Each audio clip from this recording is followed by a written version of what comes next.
years. Go Galilee. Okay.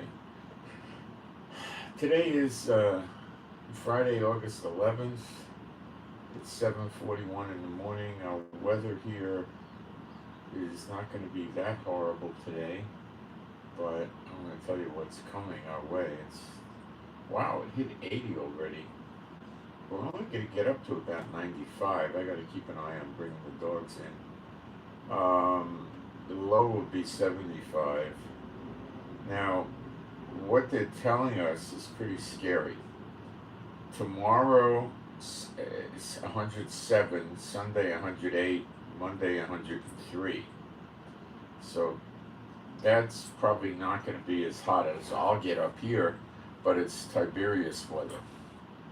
Please, please pray that in my area we don't have this heat wave as bad as this. I know the Lord is pouring it out on the Israelis. I know it. Okay, please pray it's not that high. And please, please do that, okay?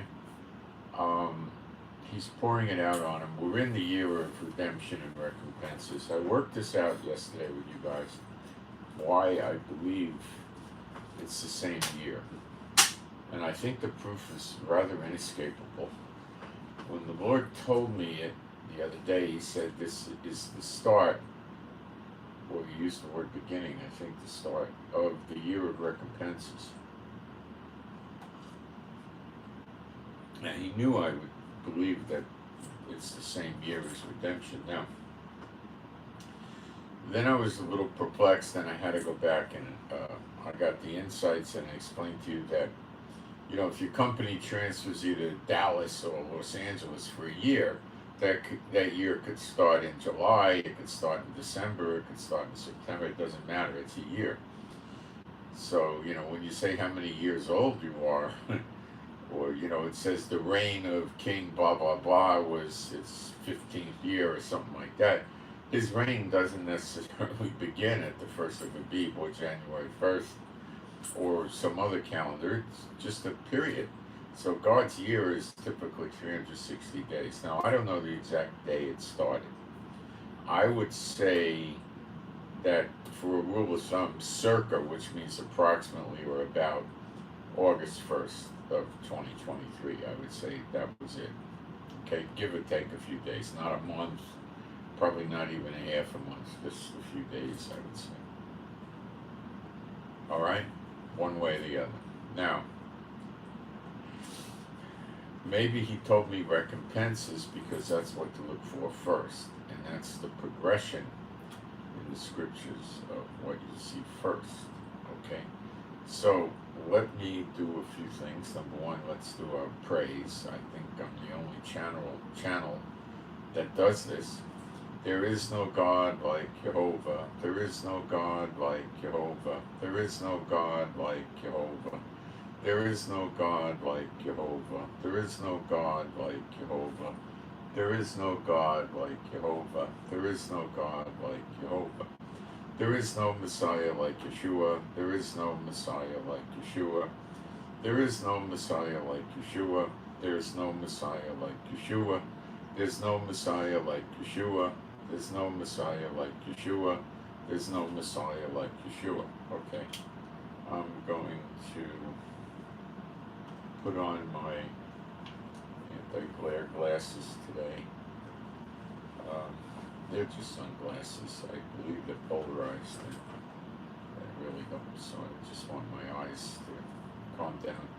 I use these eye drops, different kinds, from India typically, although one's not from India. And if I use them too much, they kind of inflame the eye. It gets a little swollen. So I got to back it off. And anyway, I think I didn't take them this morning yet, but I started the broadcast, so we'll do it later. And it relaxes my eyes. I feel it already relaxing. Okay, so I spend a lot of time in front of screens. So I hope all of you by now have seen the new Barbie movie. No, just kidding, just kidding. I don't even know if that'll play in Israel. They might bring it here for the kids. I don't know.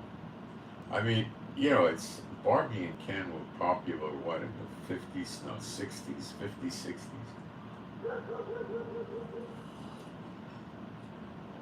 That's before kids operated in a virtual world and they had to play in real life in real time. So they had a Barbie doll or dolls, and then had a Ken doll sometimes, the boyfriend, and then they had a Barbie car, little ones, and then they had a Barbie house and a Barbie this, and then they had Barbie goes to the beach and wears a bikini, Barbie goes to the football game, Barbie's a cheerleader, Barbie's a stewardess, Barbie's a commando in the military, Barbie's the president, Barbie is this, Barbie is that, who the heck knows, And somebody, I think it was Mattel, must have made millions and millions of dollars off of this Barbie stuff. I mean, they must have raked it in, because it went on for decades, So now they've made a movie about it. I don't understand that, but Batman. Let's take another character. Batman, Superman were comic book characters first. Then they made the movie, and then they made the little models. Have a Batman, doll or whatever you want to call it. A Superman doll. Kids would take Superman and hold him and go, like he's flying or something. I don't know. But they came out with these dolls after the movie. In this case, it's kind of reversed because Barbie came out before the movie. But who knows? Enough wasted time on that. Sorry. Okay. Let's take care of some prayer requests because that's very important, especially, but not limited to, the people that want the prayer. Okay. First one is for AY. Alpha Yellow. AY Alpha Yellow. AY. Peace, safety, protection, healing, help on a new job to go well.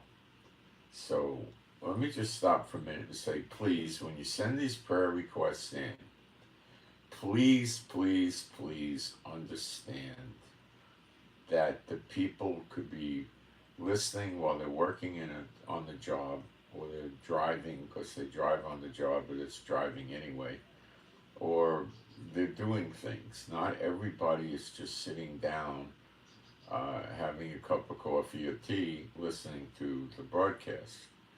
So please try to keep these things simplified.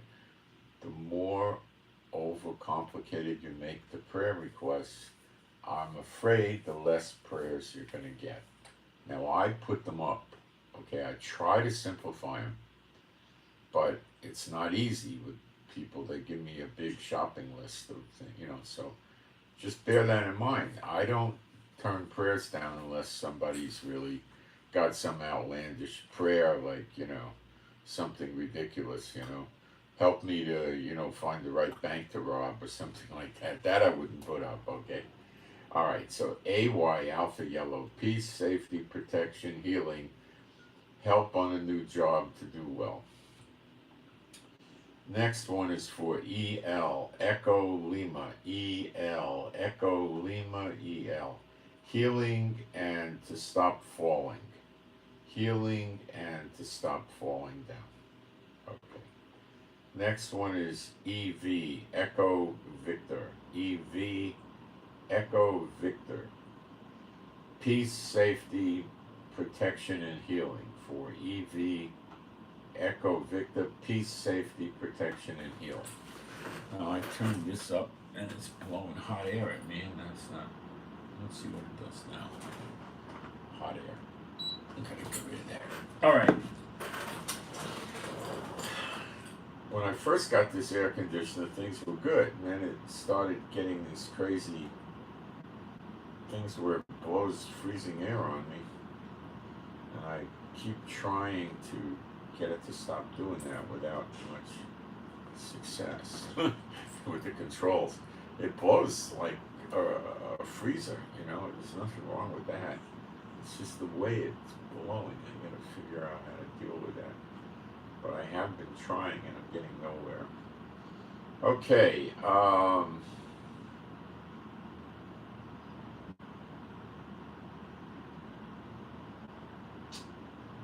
Let's see. Oh, also, please pray for my wife Rivka. She's still got a little residual from the bladder infection, not much. So please pray for my wife Rivka for healing. Okay, thank you.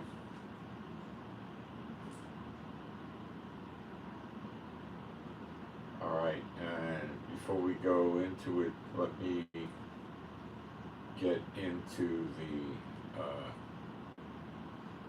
live stream, the chat box, and all that, and see.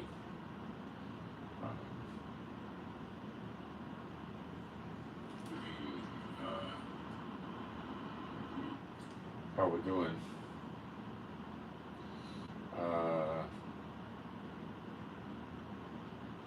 Okay, I put a few things up in the chat. We'll wait for people to come in. I've gotten on pretty early today, so a lot of people probably not expecting me to be on now, but they'll probably get caught up in a few minutes.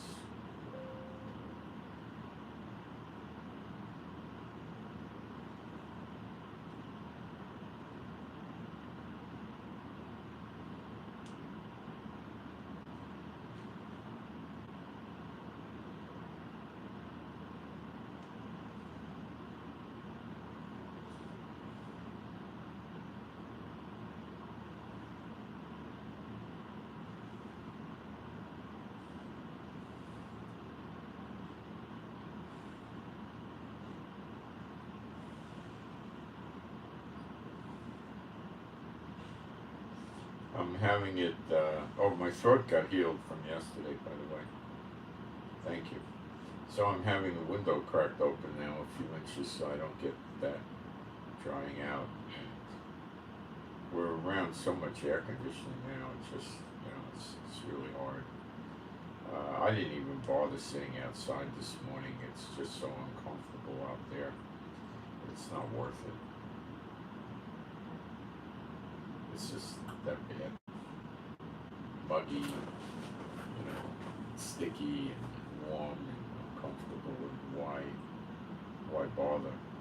It was, the humidity was 67% now, but it was probably 70-something% 2 hours ago. It's just, why sit it? I mean, it's just, it was so shocking to me, but finally I analyzed it. The weather here is as bad as the weather in New York when you have the snow, sleet, hail, and blizzards and you can't go out. But it's the opposite. It's from the heat. Now, the difference is when you have a blizzard, you're for a few days, it's uncomfortable. But here it's like every day, month after month. It's the weather in Israel. I can't tell you how bad it is. It is awful, awful weather.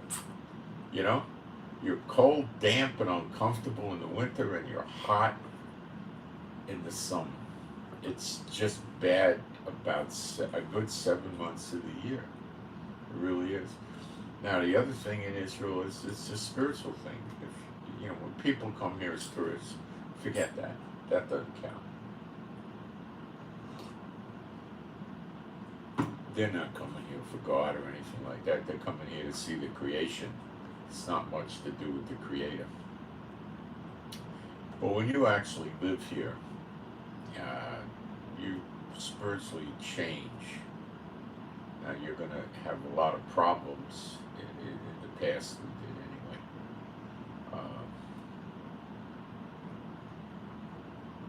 Living here, because, the unclean spirits absolutely don't want you here. And they run the government, they run all the congregations and stuff like that. So, and they run the big businesses, typical stuff. So you're going to have difficulties here, let's face it. One of the biggest difficulties is earning a living. So people that come here that are believers that have a pension or some way of making a living, they are independent of the local economy, they tend to make it. People that have to work here, they make it, but it's not so easy. You know, it's not so easy. I made it in the past, but it was terribly hard times I had repeatedly. I mean, it's just rough.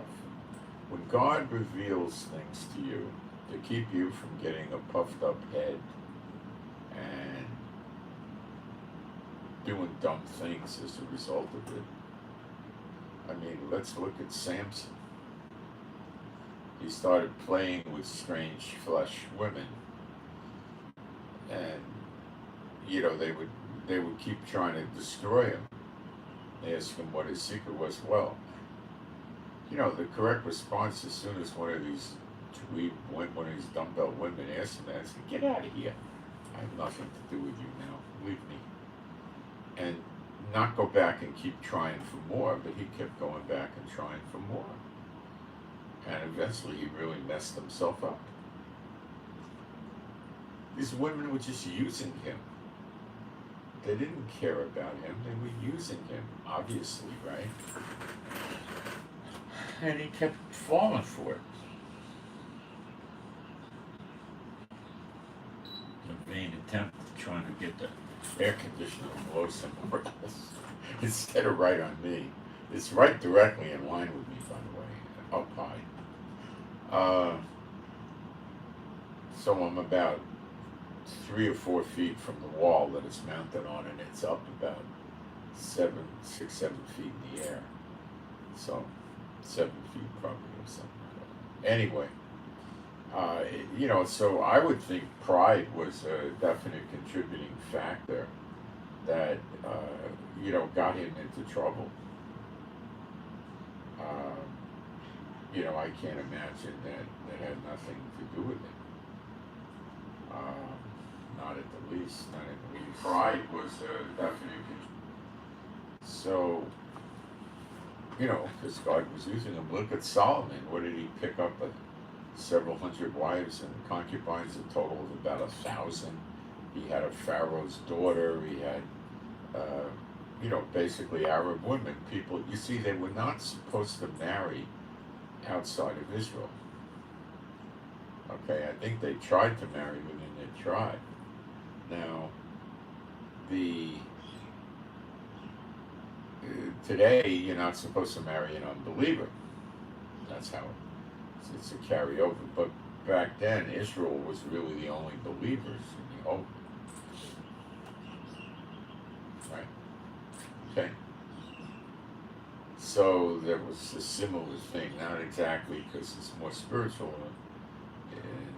after Yeshua came here, but it's a similar concept.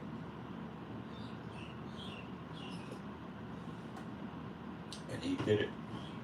What happens when you marry an unbeliever is the unbeliever is not is full of sins, denying Yeshua, for instance, ignoring God. You know, they're full of sins, chock full of sins. So they're giving place to the devil. They don't know it, and then the devil, the unclean spirits, can use them against you, and they will. So when you walk in the true gospel, God is going to keep you humble. And there's a lot of ways that can happen. It could happen in struggles with the marriage. It could happen in struggles with children. It could happen with struggles with work, earning a living, money. It could happen with health of yourself or family. It could happen in many ways. Okay? Or several compounded. And then you're spending your time, you know, worshiping the Lord, serving the Lord, studying the scriptures, and then you're concerned with the problems you have, and you got to deal with them. So what does it do? It keeps you out of pride and having a puffed up head. And what does that do? Well, that keeps you from falling away and getting into trouble. Because when you get into trouble, you're going to get a chastening. So isn't this sort of like a chastening?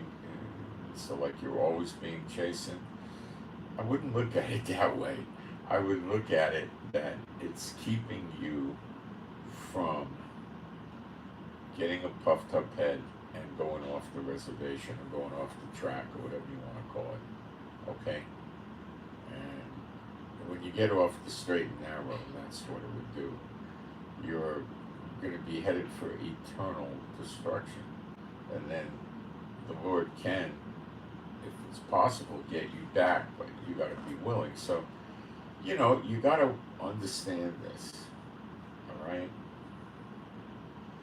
It's not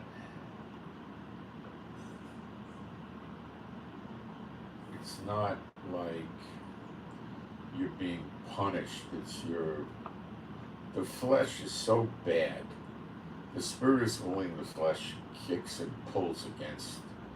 So, you know, you got to also remember that we're not in congregations. Because there are no real congregations. Okay? Apostles form them and supervise them. And there's only 12 apostles. Admittedly, the Lord said, there be some standing here today that shall not taste of death till they see the kingdom of God. Now, the word for kingdom is usually basilia, which can mean the reign of God, the power of God. Well, they saw the reign and the power of God hanging out with Yeshua when he was on earth, the dead getting raised on down the line, right? They saw this stuff. So it doesn't reference that, contrary to what the church narrative would probably be. It references the New Jerusalem coming. So they'll be around through the tribulation, okay? And they'll start congregations again, I believe. And they'll start, they'll plant them, they'll nurture them, help them grow, anoint the different offices in the congregation, pastors, teachers, evangelists, elders, and they'll be probably, they might be in the synagogues, or they might be in houses. I don't know what they'll do. I'm leaning more towards synagogues because we're going to have a lot of wealth. So, you know, when you look back in Acts 2, the early church, which was Messianic, they were selling their real estate and their goods to meet the needs of the others. So there was a financial problem. Okay? They had financial problems. Now, I think they had a lot of healing going on. I don't know if they had a lot of healing problems, but remember they had to leave Jerusalem at one point because of a persecution that was down the road some, before the Romans came. So they had their problems too. When the Romans came, a lot of them, you know, probably stayed in Israel in the outlying areas.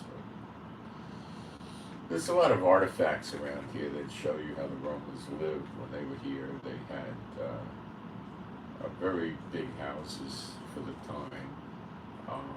They normally had, I don't know what you call it, a great room or a living room. It had a tile floor, and it had a large pool of water in the center, sometimes with a fountain, I guess, maybe not. These things were pretty substantial. I'm talking maybe 20 feet by 10, something like that. Or maybe 15 by 8. You know, they were not, 3 by 4. I've been in these rooms, pretty substantial. I don't think they were that deep. But I think the tile and the pool of water would keep everything cool in there. They didn't have air conditioning, So I think this stuff kept them cool. My thoughts. Did they jump in the water and cool themselves off? Probably when they got drunk. They were big on drinking. I don't know what all they drank. Wine. They might have had other kinds of hard liquor. I'm not an expert on the booze of the Roman Empire. But they definitely drank wine. And they had vomitoriums. Excuse the grossness. This is where they would, lay around for hours. They had entertainers, musicians, dancers, whatever, and the owner would, wasn't into high entertaining. It would bring people in, uh, as guests, and they would, lounge. They didn't sit on chairs on a table. They more or less laid on the floor on cushions or couches and stuff like that. And they would be fed insane amounts of food and booze. And then their stomachs would get upset. They didn't have stomach remedies that were highly effective, I suppose. So they would go to the vomitorium and make themselves throw up and get rid of the food and the liquor. And then they would go back and eat more and drink more. They, just never, got it. It's, they were like that guy Liberace that used to say, he said, too much of a good thing is wonderful. And died of AIDS, I believe, back when, late 80s, 90s or something, I don't know, quite a while ago. He had a big run, that guy. So anyway, they lived here and they were pulling the wealth out of Israel and stuff like that. Anyway, moving along. When Yeshua came to earth, they were living under the Romans. The Romans had the ultimate control over them. They weren't allowed to have an army. I don't know if they were allowed to have swords and spears and bow and arrows and chariots. I have no idea. I don't think so. They probably had them, but they weren't supposed to, I guess. But they couldn't form an army. The Romans would put up with them. So they were under the Romans. The Romans were taxing them, and the Romans were pretty clever rulers. As long as they could suck the taxes out of the country, if the country was good about giving them their taxes, which were usually not excessive, because they wanted it to keep going. If they started taking too much, they knew it would fall apart. So they bled them a little at a time, And if the country was going to pay the taxes and not rebel, they treated them pretty good. The Roman soldiers ran around like policemen, and if there were, pickpockets or robbers or burglars and this and that, they would break them up. If they were trying to do extortion and this and that, they'd break them up, So they kept the people relatively safe from criminality, because there was no criminal gangs that were going to grow and flourish under the Romans. They'd just go cut their heads off and rob whatever wealth these gangs had. They wouldn't let them get that big at all. It just, they had no need to have criminality there. They didn't want that. If any other countries tried to come in and invade, basically throw Rome out, well, the Roman garrisons in these countries was usually not sufficient to sustain a good war, but they usually had forts and stuff and they could hang on, and they would dispatch messengers who were probably dressed like civilians and were highly trained in how to travel to get messages back to where they needed to be,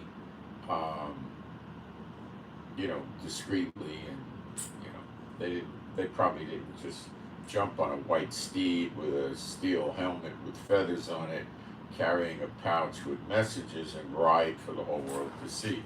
They probably dressed like regular people and, traveled quietly to get what they needed to get, but it took time. And they had to get word to some general somewhere that would come and help them.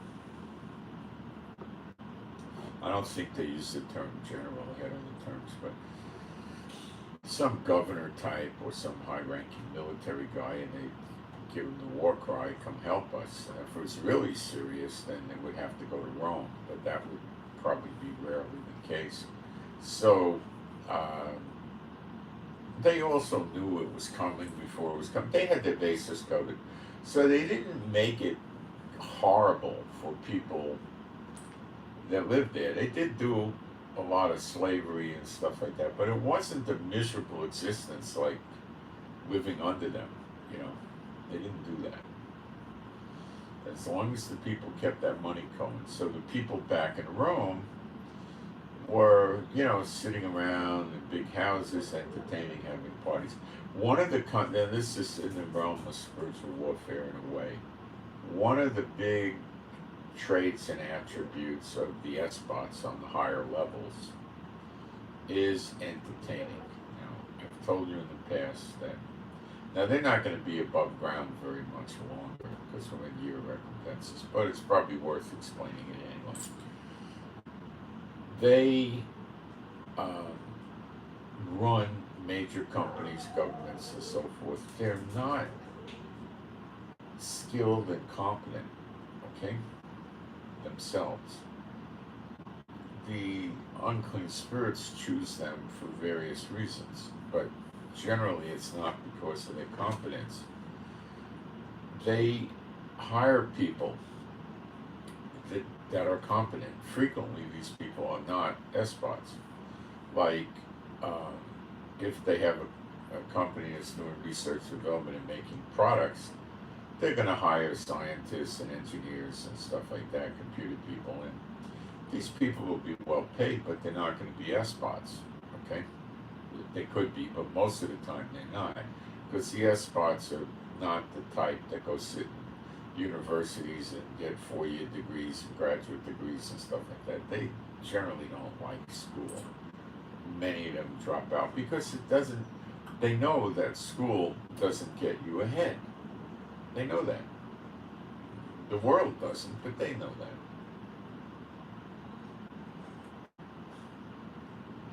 And they know that they could hire the talent that did go to school. So that's how they run things, okay?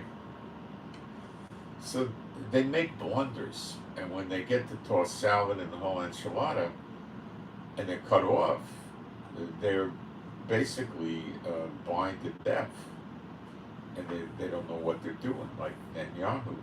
Macron would be another example. Okay, so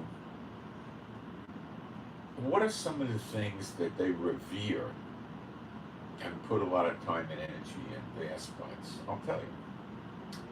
An outward show of wealth. Not necessarily gaudy, flashy wealth. They're not necessarily going to wear a chain of gold that weighs 2 kilos because the links are this thick and it's got, 250 diamonds in there. No, I mean, some of them, like the rappers and people like that, wear that kind of stuff. But the real ones, the higher up, they don't wear that stuff. They wear gold, they wear expensive watches, but they downplay it. They don't go full gaudy usually, right? Their women will wear a lot of expensive jewelry, but not that kind of expensive. Like they'll wear a ring with a 2-carat red diamond that's $2 or $3 million, or they'll wear a natural one, not a colored one. Or they'll wear a clear diamond with, 22 carats, that's 7 million, they wear necklaces with rubies, emeralds, diamonds, all this stuff. But they tend to dress more like what a king or a queen would, do in Victorian age or something. Now, they like having nice big houses because that's a sign to the other ones that they're approved by the unclean spirits. Look at me, look at all the money I have. Now, if you just, they can't put a front on. They have to actually show the other ones that they really do have this money. And that makes the other ones confident in going into business deals with them, investing in them, hiring them for high-level positions that pay fortunes. things like that, because they know they're approved by the unclean spirits, and that's evidenced by the wealth they've already accumulated. Now that'll manifest with a yacht, a private jet, a couple of big houses, mansions, servants, very expensive cars, not Cadillacs, Bentleys, Rolls Royces, things like that. Show, you know. And they also do little lesser things that fit in with the role. Like some of the men will buy these suits. They'll drop a good $5,000 on a tailored suit. And they probably wouldn't, some of them will just wear the darn thing once. Others might wear it, 2-3 times maybe over a season. So what these guys do when they have to wear suits, which is not that profound anymore, certain people do. Chairman of the board of the big companies do. The big lawyers do. The big accountants, they wear suits. The big government people, they wear suits. Most of the time, presidents, vice presidents, and people like that in high-ranking big corporations will wear suits. So the top dogs will buy these suits that have them custom tailored, where they just pick the fabric out of a book, and they'll commonly drop some of them will drop $15,000 on a suit, and then they might wear it 2 or 3 times in a season. So depending where they live, if they live in a climate where there's 2 climates, a winter and a summer,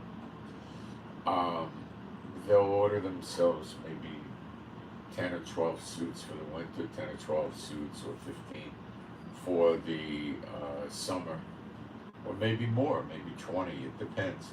Now, some that have 4 seasons, they might just wear, order 8 or 10 suits for the fall, and maybe the winter's long, so they'll get 10 or 12 or 15 for the winter, and they'll get real nice warm material.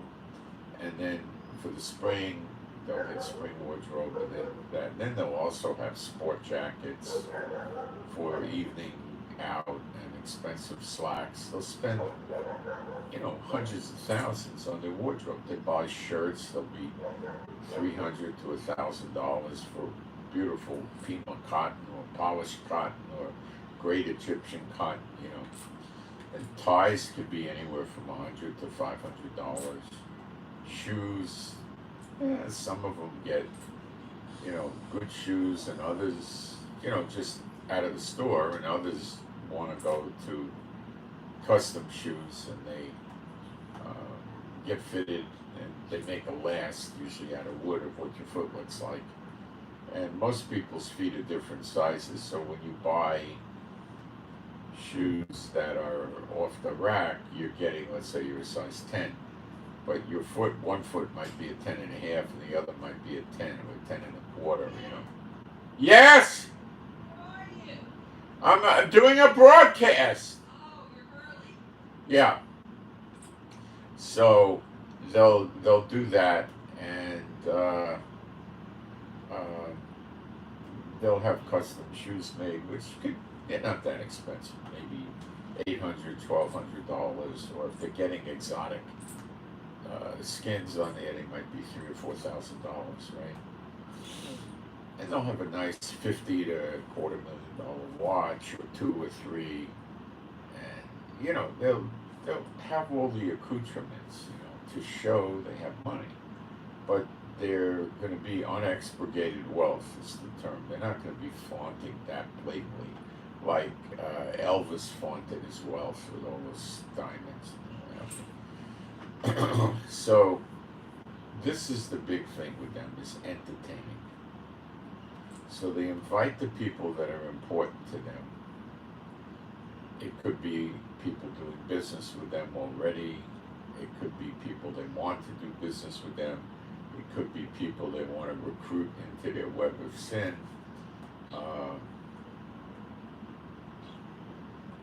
The entertaining for them, for some reason, is of the utmost importance. So they'll have them to the house, and they'll have their own staff cater. They have their own cooks.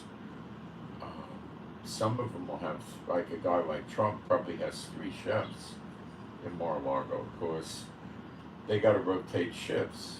He wants a chef there all the time, I assume. But this guy's a little weird. He likes to send out from McDonald's, and stuff like that. But the others like him will have the chefs there. They try to eat healthy.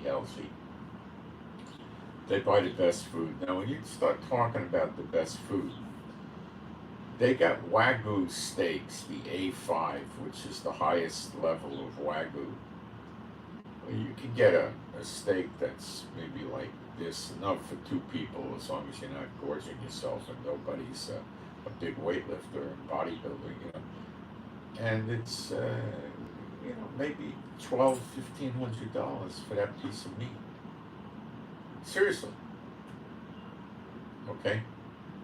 And, these guys will go out and buy 20 of those and keep them in the freezer.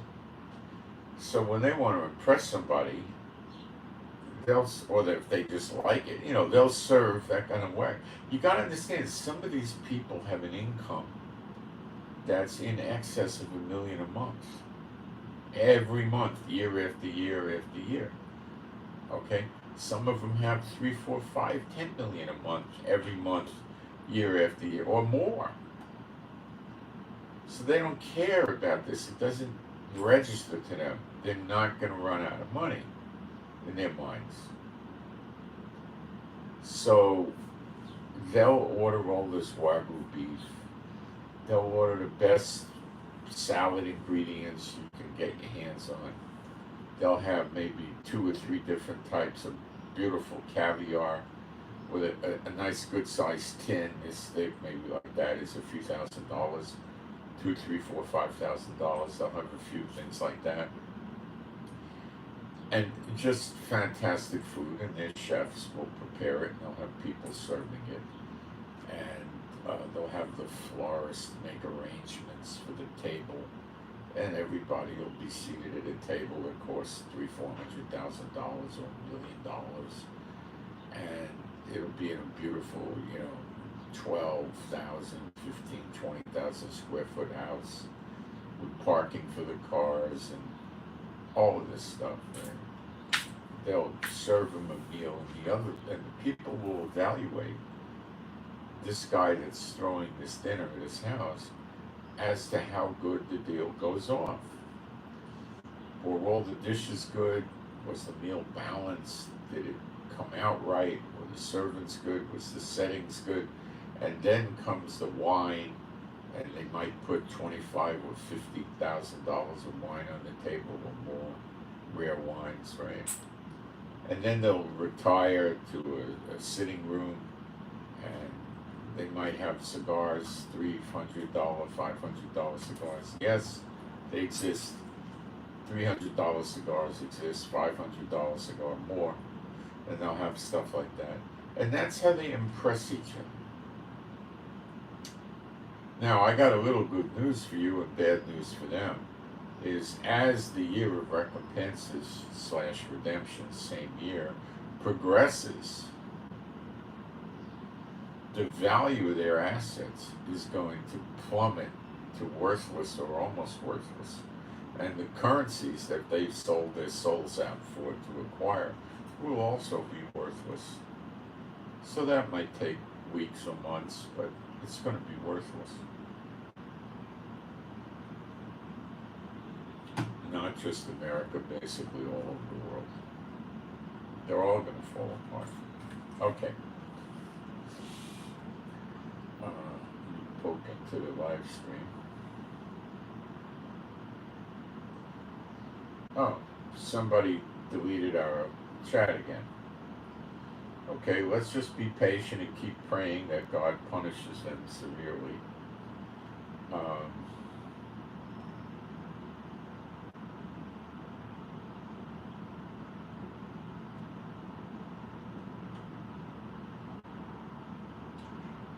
Just keep, like the woman that goes to the Lord, to the judge, and keeps bothering him for justice. Just keep asking the Lord to punish this one, that they reap what they sow, the whole operation.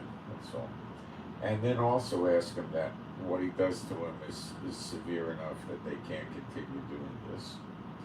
And then also pray that YouTube gets it to stop, which is where the real problem is. Not that YouTube is doing it, it's too stupid for anything for YouTube to be doing. They would just take an official action and shut the chat or do something else. They wouldn't deal with it this way.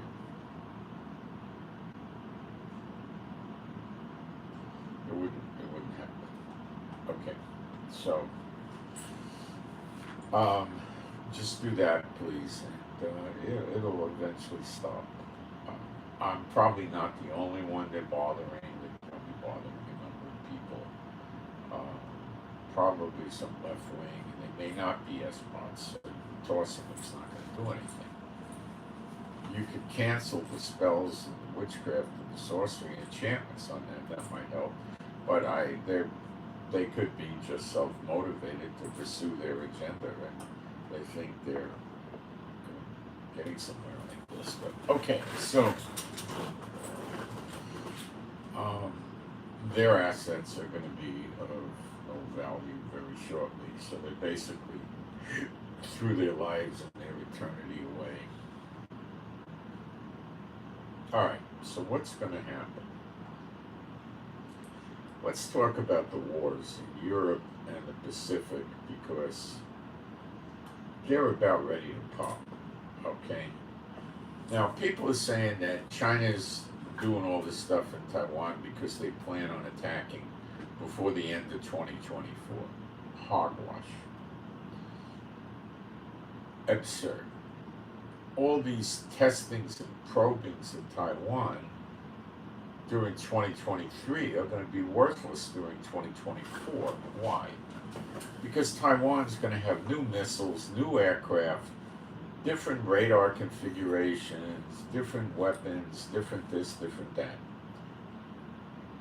Plus, America may have different naval forces and air forces in the region. And the same for Japan and South Korea. So no, you can't do this for a year down the road. Anybody who says that is silly, or they're purposely deceiving you to make you think it's never going to happen. And then in 24 it'll be 2026, 2028. No, it's going to happen, and it's going to happen soon. China's not continually doing this for no reason. Okay. Now, China doesn't have the guts to just jump in and do it, and the Chinese people don't work that way. They're generally very cautious. They're like chess players. They're not going to just take a move. Before they make a move on the board, they're going to want to evaluate what the repercussions are going to be, what's the blowback. And I think they're constantly analyzing what they think Taiwan could do to their invasion forces, because they know they can't deploy too many forces to Taiwan, because they got to hang back and protect mainland China, and they're going to have to deal with the likes of Guam, Philippines, Australia, Japan, South Korea, America, and America allies in NATO and other allies. So they're not so quick to just fly off the handle. But they're scared, but they want to go through with it. They're conflicted. They're very conflicted. So almost every day they're doing some sort of maneuver or exercise. Is that designed to wear Taiwan down? That's a stupid plan. I don't think so, because it also puts Taiwan in a state of acute readiness to fight them. And that's not something they want. And they could be deceiving Taiwan, and they're preparing Taiwan to fight against them one way. When they actually will attack, it'll be different. I'll explain.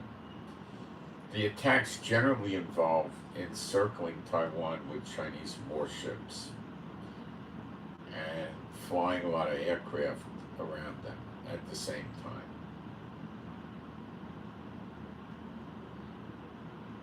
They may not do that. They may attack a different way. Now, what the different way could be is rather limited. I don't know, they're not going to come with a rocket ship from Mars, you know. Um, they're not going to tunnel under the ocean and, drill up into Taiwan and come into Taipei from the sewers. We don't expect that. So what could they do?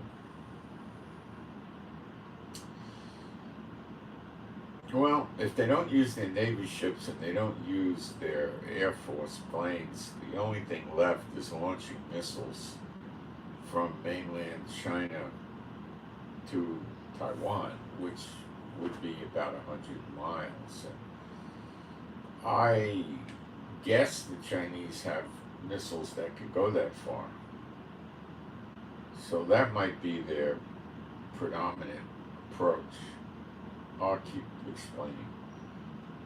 They could launch like 80 or 100 missiles onto strategic targets in Taiwan. Basically take out the radar and whatever other defenses they can. It may be 200 missiles. Okay? Then they have these ferry boats that they've converted into troop transports. Now understand that a ferry boat is probably going to go 20 miles an hour roughly. Okay, give or take. So that means in 5 hours it goes 100 miles.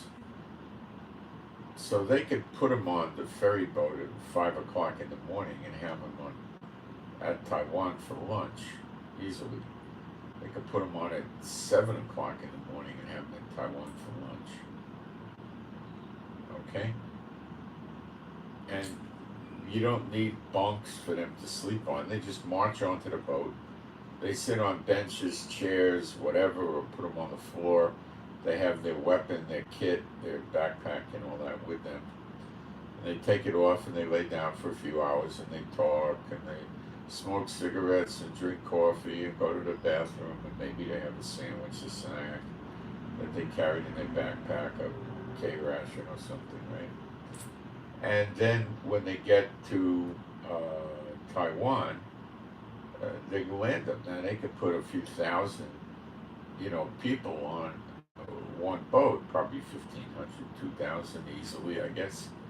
And these ferries are also able to carry tanks, armored personnel carriers, which is sort of not like a tank. It's armored. It has treads. Not. Some can have tires. Some have treads. Now you can make tires where the rubber is an inch thick or something like that. So if you shoot it, the air will go out of the tire, but the tire will still have enough strength where you can run on it. And you have 6 or 8 tires or 10 tires on these things. And it keeps the weight up. I don't know exactly how they do it, but the better ones I think would have a tread. Some of them have a tread in the rear and rubber tires in the front. There's all different configurations. By the way, an update on the Israeli tanks. The Israeli tanks now are frequently fitted with 3 machine guns. Okay? They'll have a heavy gun like a 50 cal, okay, or something like that, which is to be used not on personnel, but to be used more on machinery or buildings or something like that to penetrate. 50 cal with armor-piercing incendiary rounds is very dangerous for armored vehicles because if it gets through the armor and it gets inside and it's got magnesium or phosphorus or something, usually magnesium I think, it's glowing white hot and it goes in there and it will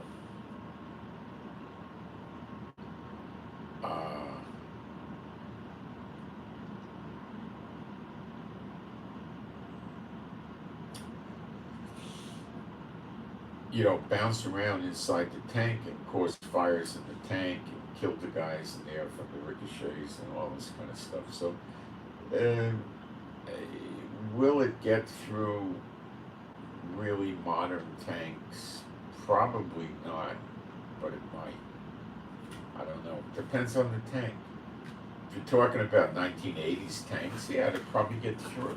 They have other kinds of bullets called a sabat, where it's basically a very small projectile coming out of the 50 caliber. It'll go 4,000 or 5,000 feet per second, and that can penetrate easily. I'll be right back. Give me a minute.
I'm on the air.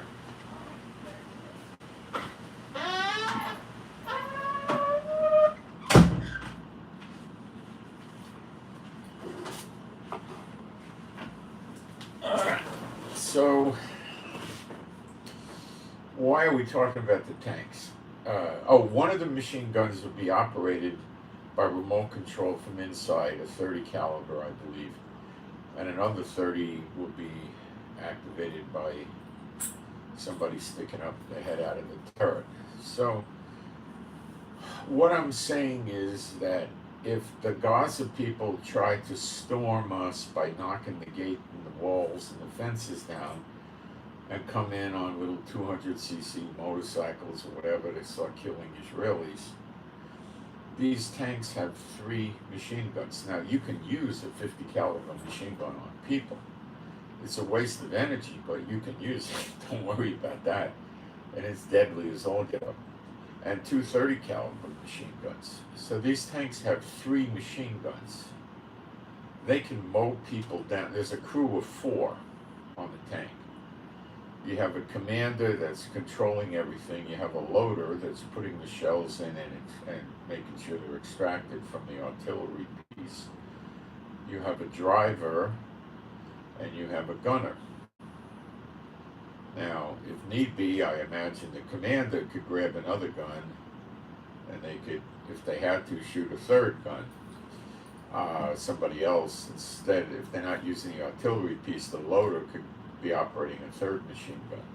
Now, if you imagine this and you picture 15 or 20 tanks, 20 tanks is, 60 machine guns. I mean, they could handle an onslaught of thousands of people. Just mow them down.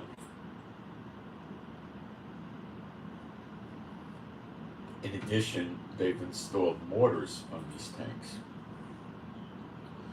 Mortars are typically anti-personnel, and a mortar shell probably will wound or kill everybody within 50 feet or 30 feet of it, depending on the mortar round. And then comes the artillery piece, which could be an armor-piercing round, it could be an incendiary, it could be a lightweight, long-range round, or it could be an anti-personnel round that's going to explode with all kinds of shrapnel, killing everybody within 50, 100 feet of it, or wounding them. So the threat of Hezbollah pushing in from Lebanon, or the threat of Gaza pushing in, but the Hamas pushing in from Gaza is not very high. They could do it, but they're going to get blown up. Shot up and blown up. Okay? That's that. Okay? Our tanks have reactive defenses on both sides, all around them. It's like a bubble around the tank. When an incoming object that's a threat, be it an artillery shell, an RPG, something from a shoulder-fired missile, a rocket or something, they have radar on it that very rapidly picks the threat up, plots the trajectory. If it's coming to hit the tank, it will shoot. There's two versions. One shoots a little small missile at the incoming object to destroy it before it hits the tank. The other one has something like a shotgun with lots of very hard pellets. So when the projectile gets close, the shotgun probably goes out 200 feet or something like that. It's not a real shotgun, it's something else, but it's like a shotgun. So it will shoot a cloud of these pellets out at the incoming projectile and destroy it, blow it up. It'll blow up, it'll damage, it'll destroy, it'll go off its trajectory, it won't hit the tank. Then if anything does get through, the tank has reactive body armor, which will be, it's outside the tank's armor. And when something hits it, it blows up and destroys the incoming projectile before it hits the tank. And then if you get through that, then you have to get through the tank's armor, which is pretty good. And then if you do that, then you can kill the tank and probably damage the people inside severely or permanently or kill them or whatever. Okay, so these tanks are very deadly. Now, the tanks don't have a lot of anti-aircraft defenses, but that heavy machine gun they have, I don't know if you could pivot that up high up in the air. You can probably pivot it up pretty good.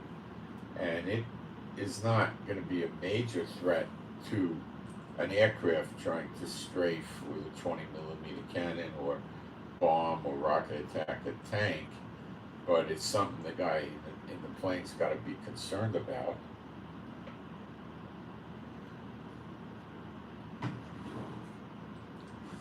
Because it doesn't take but sometimes 1 or 2 or 3 or 4 hits from a rapid fire machine gun. That's not much, and then his plane is finished and he could be finished. So it's not going to keep him free to just attack any way he wants. Also, our turrets have been armored more because they have a lot of ordnance where the rocket comes in and then it goes up, comes in and then goes up and then comes down on the target. We have that. America has that. So usually the top of the turret was not very armored because in the older days, like the 80s, 90s, how are you going to hit the top of the target? You're not. I mean, even a plane strafing it, it's hard to hit, But now if you did hit it, our tanks are pretty well armored up at the top of the turret. So we don't have a lot of vulnerability in there, and we have quite a lot of tanks. So these idiots in Lebanon threatening us are likely to just get massacred if they try knocking the fence down and swarming over the borders to kill us with AK-47s and machetes or whatever they're going to do. It's not going to go very well for them. I would say 99% of them would be dead from the tanks. the way the game would be played is for them to try to take the tanks out. And they start doing stuff like that, they're going to hear from the tank's artillery. They're going to get mobile artillery. See, mobile artillery is like a tank. It usually has a machine gun. Maybe some of them have two, but they usually have at least one.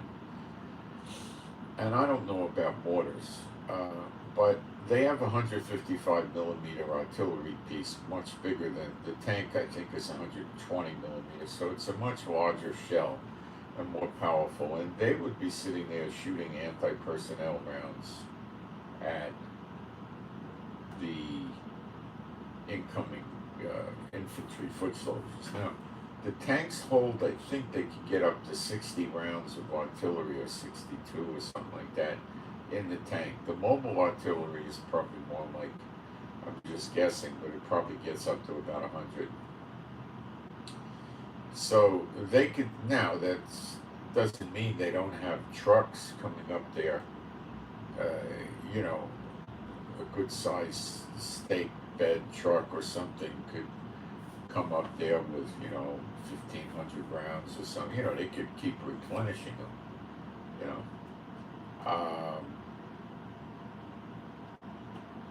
a lot of these tanks and mobile artillery today in Israel, they have a back door that opens up, and it's a heavy arming door, and guys can go in and out that way. They don't have to climb up through a turret, although they still have the turret with a hatch, but they can go out more reasonably through a door, which enables them to function better. So when you're using tanks like stationed against Lebanon, you're going to dig the tank in with dirt all around it, feet of dirt, like 5-6 feet. So it's going to stop missiles and things like that from doing any damage to your tank.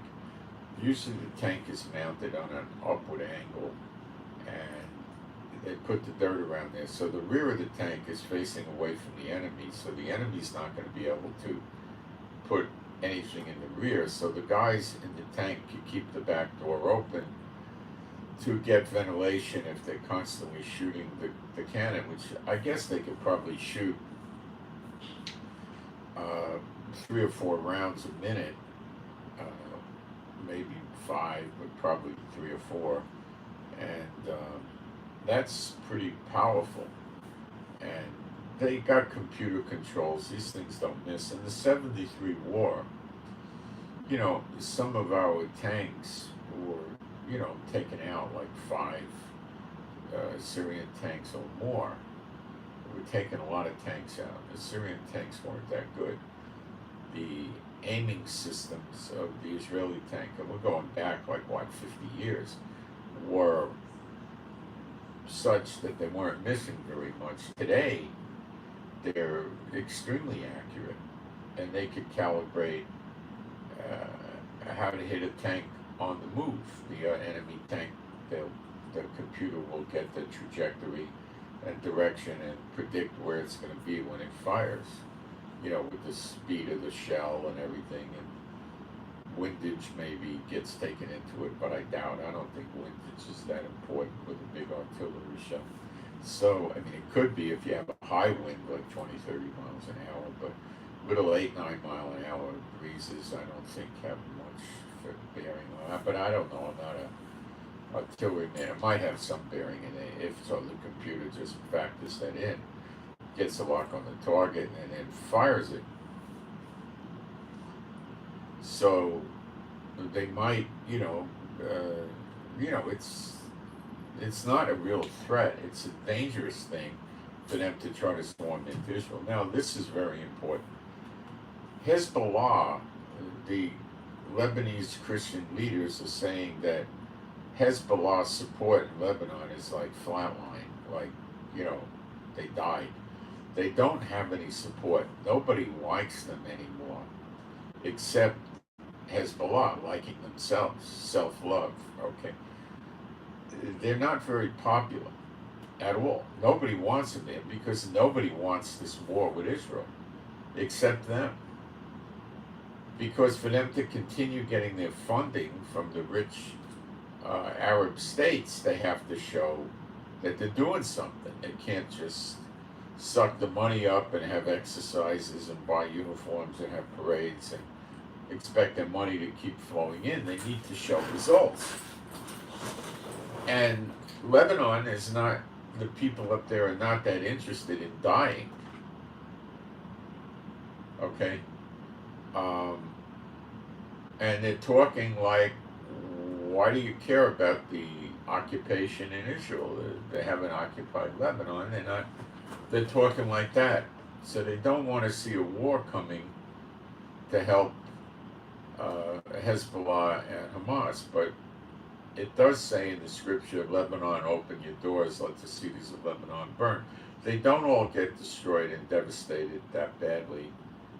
Some of them make it, and it becomes part of Greater Israel. And there's stuff left because we use the box tree, the fir tree, cypress, different trees to decorate the temple area, probably outside it, maybe inside, I don't know, but outside the next temple. So it doesn't get completely annihilated. Now, the same thing is sort of happening in Gaza. The people in Gaza are protesting against Hamas and raising up because they don't want to see, if Hamas tries to do an all-out attack on Israel, pushing through the fences and thousands of missiles and rockets, what's going to happen is Israel's, if they're using long-range missiles that could hit Haifa, Tel Aviv, and other big cities, then Israel has to shut them down fast and hard. And that means we can't be polite and do the knock-knock and tell them they got 5 minutes to get out of this building. The idea then is to kill the Hamas leaders and the PIJ leaders. So the buildings are just going to be attacked, and there's going to be a lot of collateral damage. And when the smoke clears, there's going to be no electricity, bad sewage, no water, food shortages, supply shortages. They're not going to be able to come work inside Israel. There's going to be a lot of dead. The hospitals are going to be overworked, overrun, run out of supply. It's going to be a disaster for them. Okay, a disaster for them. And then they have to deal with the fact that Israel may make a decision to shove them out. So it is curious to me that there's this big movement in Lebanon that they don't want Hezbollah. But Hezbollah has 100,000 soldiers, and Hezbollah can stand up against them to some extent. But does Hezbollah have like 1,200 tanks or something like that? No. They don't have that kind of thing. They got some artillery, they got some 50 cals, 20 millimeter guns mounted. They call them technicals. They mount them on a pickup. They got some shoulder-fired rockets and Katyushas, and so they got missiles and rockets. You know. Their idea is to intimidate and threaten Israel by saying, look, you do what we tell you, or we're going to launch hundreds of missiles into Tel Aviv and Haifa. And they're hoping that Israel doesn't take them up on it, because they know that if Israel does, they can hit Tel Aviv and Haifa. But what good does it do them when they're going to die doing it? Now, I've told you about the new laser weapons Israel has, and they've been in production for better than a year, and we don't know how many they have.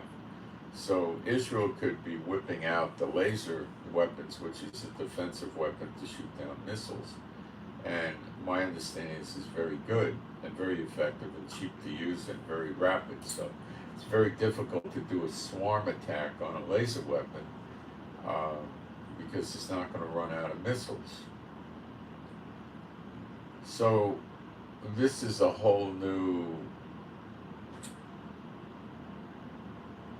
formula here, a whole new twist in the game. And Israel is telling publicly Hezbollah they're going to put them into the medieval dark ages in hours if they try it.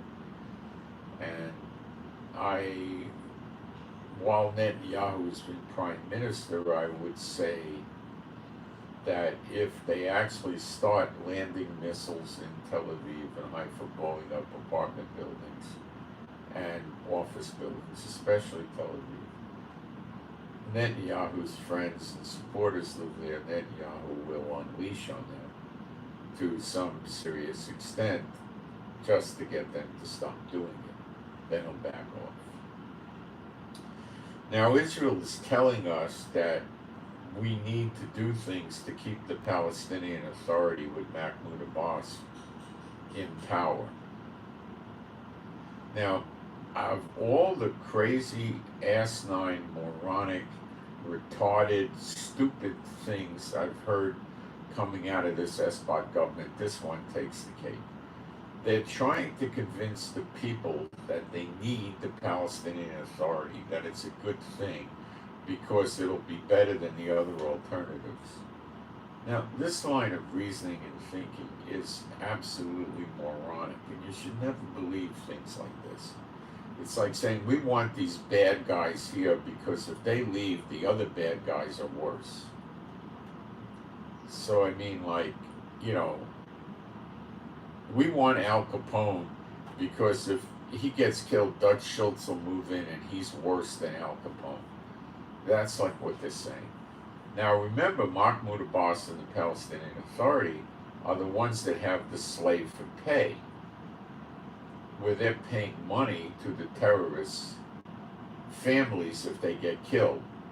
They support them generously forever, as long as they exist, you know. Because they lost a son or a father, they got killed doing an act of terrorism against Jewish people in Israel. And if the terrorist goes to jail, they pay the money to the family anyway, just like he got killed, for as long as he's in jail. And while he's in jail, they give him a little bit of over $100 a month, so he has a commissary fund, so he could buy a chip for his phone or make payments on that or something, and he could probably buy some ramen noodles or whatever the heck they want to buy out of the commissary, some extra food or something, right? Maybe they, in some cases, could request extra money and they get $200 a month. I don't know. It may not be possible. It might be possible. Now, for a government to tell us that we need to bolster and keep in power the Palestinian Authority when they're doing the slave for pay absolutely takes the cake. Yet these people in Israel, my countrymen, actually believe this. A lot of them believe it. How could you believe that? Their eyes are closed and their ears are stopped up by the word. That's why they believe it. It's horrible. What they should get rid of anybody, you know what I mean? It's ridiculous, you know. And Gallant, the Minister of Defense, will go along with this line of reasoning. Now, Ben Gvir and Bezalel Smotrich will not go along with this line of thinking. They know better. They won't agree with it. They don't want this. It's stupid. They know it. Some guys that were accused of killing Palestinians, Orthodox settlers, which have knitted kippahs and yarmulkes, kippah, and they wear tzitzit, and they usually have peach, which is the hair curled down here. Because it says something about don't shave the sides of your head or cut it. What that means is don't give yourself a Mohican warrior haircut. That's what the scripture is really talking about, not what they do. But one or more of them were accused of murdering a Palestinian, and because of Ben Gvir's influence, they wound up getting placed under house arrest. And Ben Gvir was commenting, "They're nice boys." See, he understands the Palestinian problem, and he understands, and Smotrich understands, that they just eventually want us to be out of Israel. They don't understand the Messiah and the spirituality and stuff like that, but they got certain things straight. But they're trying to move ahead, denying Yeshua HaMashiach is the Messiah, supporting the Talmud, which says Yeshua was a bastard, had no father, not a prophet, not the Son of God, and never rose from the dead. And, that's their doctrine. So that's never going to work. Israel is never going to be liberated or raised up with people holding that kind of a doctrine, ever. Okay, that'll never happen. Forget it. So they're a temporary anomaly that's never going to do much. The defense minister is nervous because Ben-Gvir is raising a militia of 3,000 soldiers that will report to him that he's going to handpick, that are going to all be thinking the way he thinks. So he could do things now, when he gets that militia in place, which is not yet, he could do things independent of the military and the police, so they would have no checks and balances with their run-of-the-mill spots running the military and the police that would resist him. So none of the people in the government except Gvir and Smotrich want to see prophecy be fulfilled. The rabbis certainly don't. They never built an altar to do sacrifices on the certain holidays and stuff like that ever since 1948, did they? Never. So what makes you think that, they're not for Jehovah? Forget that. Okay? They're with the gods of the dead. So it appears to me that we're going to be starting the year of recompenses with wars. And likely the Pacific War and Europe, NATO, and Ukraine will trigger it. But now we're seeing wars in Africa pop up. I gave you a list of countries yesterday. I put it up. I'll do it again. Give me a second. What countries that have wars other than the commonly known wars? I'm going to bring the dogs in, guys, so I'll be about 2 minutes. Hold on.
Yeah, that's our superstars.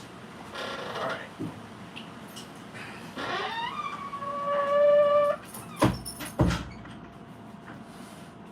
Excuse me, ladies and gentlemen. All right.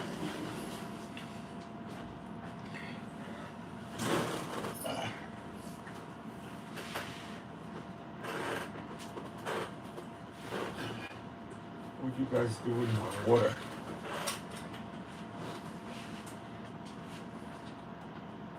Where did it go? Oh, all the way over here. I'll put it up.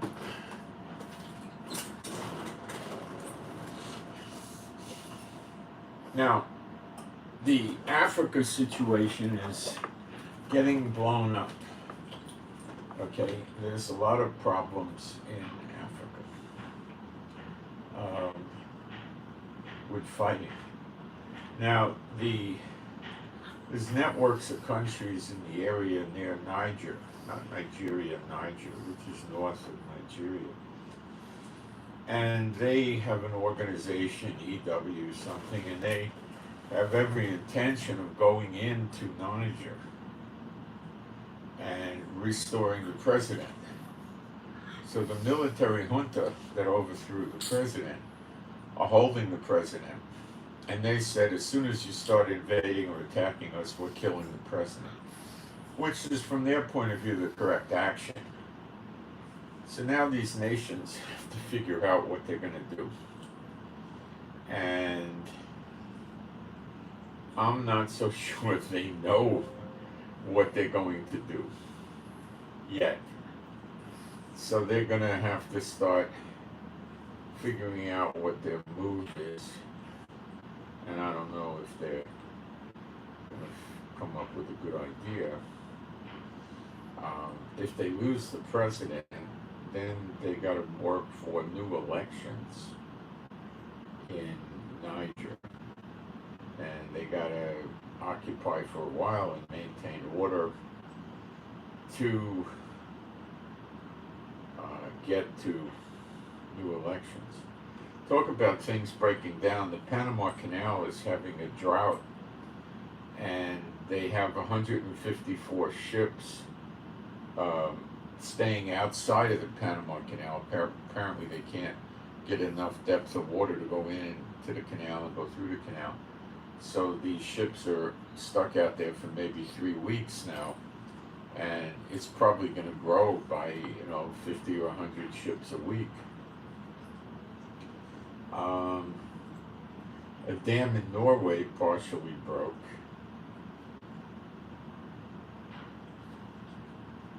In America, mortgage applications plunged 3.1% in 1 week.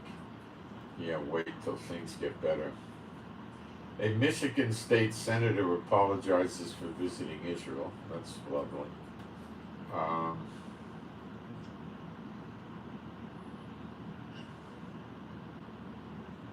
This calls to end aid to Israel. They're going to be turning against Israel in a very, very bad way, America is. It's in the Bible, Jeremiah 50:51.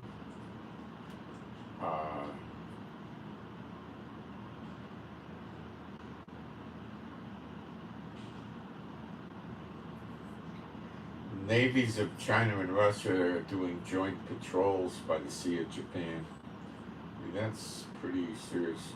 Okay, here's an interesting list of military spending for the year 2022. We're in 23 now, 22.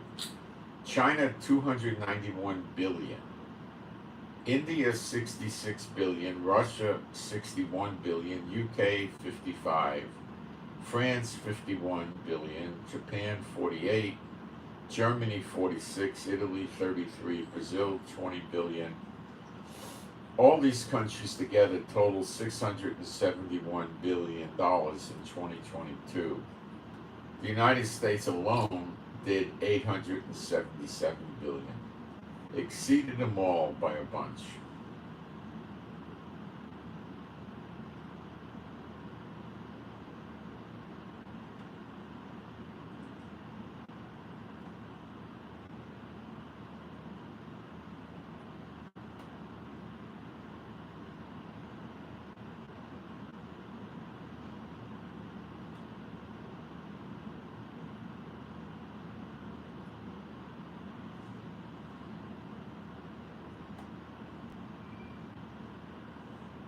Iran claims the U.S. made an evil offer to the Taliban to try to destabilize Iran, and they were going to free up sanctioned money that was frozen or something.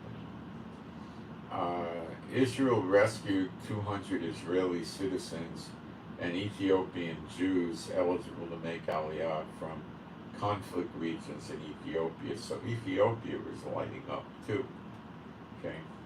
And I had a list of these countries in my Telegram and yesterday, and I'm looking for this list, and I'm not finding it. Yeah, I just found it. Okay. These are the so-called secondary and not high-profile wars ongoing now, fighting, disturbances, revolution, things like this, okay? Yemen, Sudan, Libya, Eritrea, of course Ethiopia, Mali/Niger, Syria and Iraq, Somalia, Congo, Myanmar, and you could add in Nigeria. And then you have, of course, Ukraine and Russia and all the other stuff, right? So, 2, 4, 6, 7, 8. We got about 15 countries, roughly, that are lighting up right now. Now, the two witnesses burn up the enemies that surround them in Zechariah 12 on the right hand and the left. So, it would also be the African states that are part of Greater Israel and others that are going to participate in the siege against Israel. They'll be in on it. The relationship with Jordan is going to pretty soon be gone. They'll be active enemies against Israel, as will Egypt. Don't worry, it'll happen.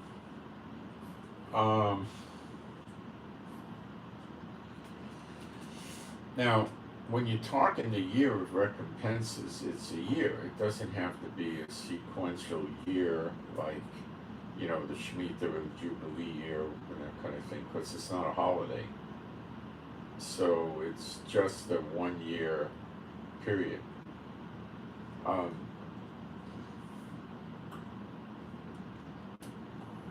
got the volume up. I didn't know it was down. Somebody said the beverage the Romans drank was called mead, and I believe they're correct. That's what it was the name. It was some sort of, I don't know if it was like a beer or stronger than a beer. I don't know what it was. But anyway.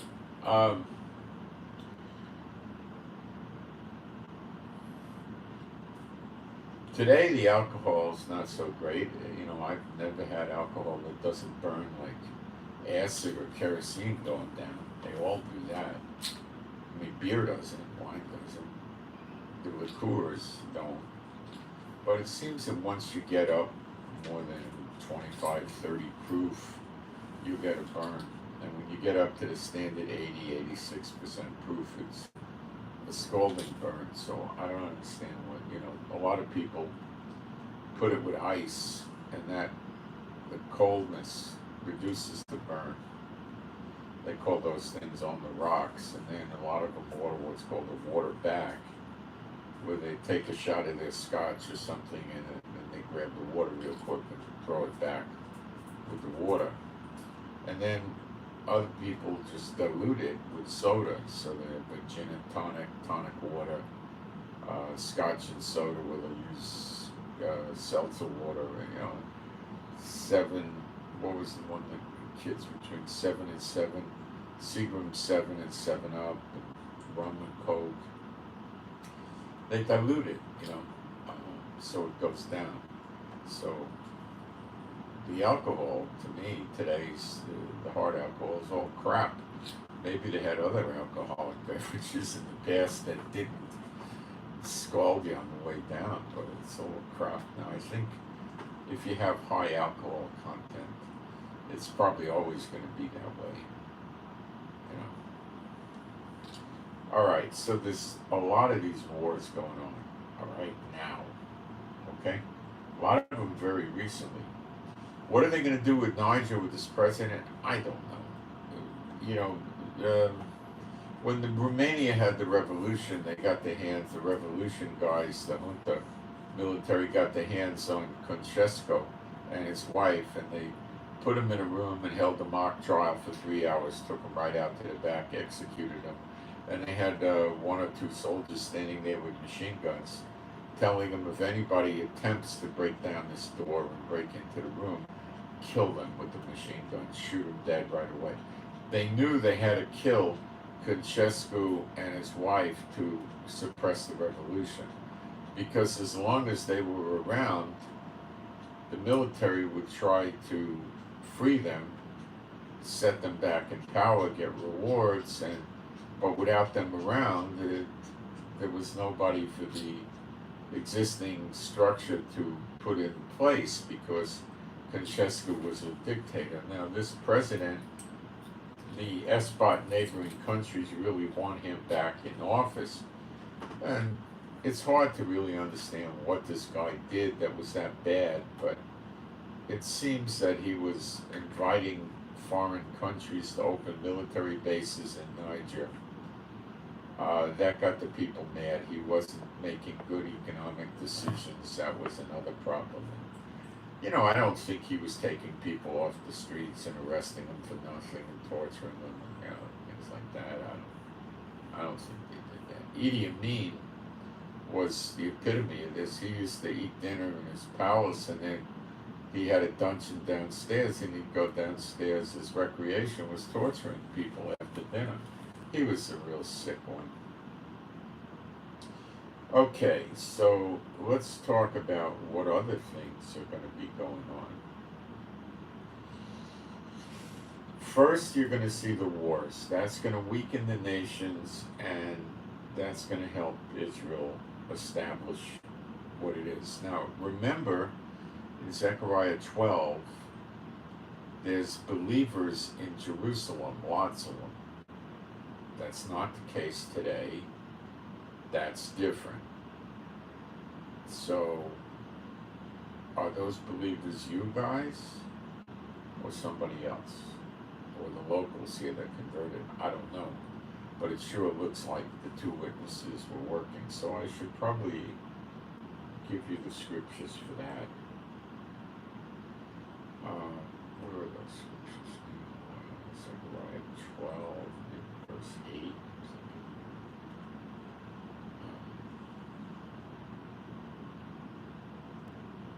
Guessing verse. No, it's earlier.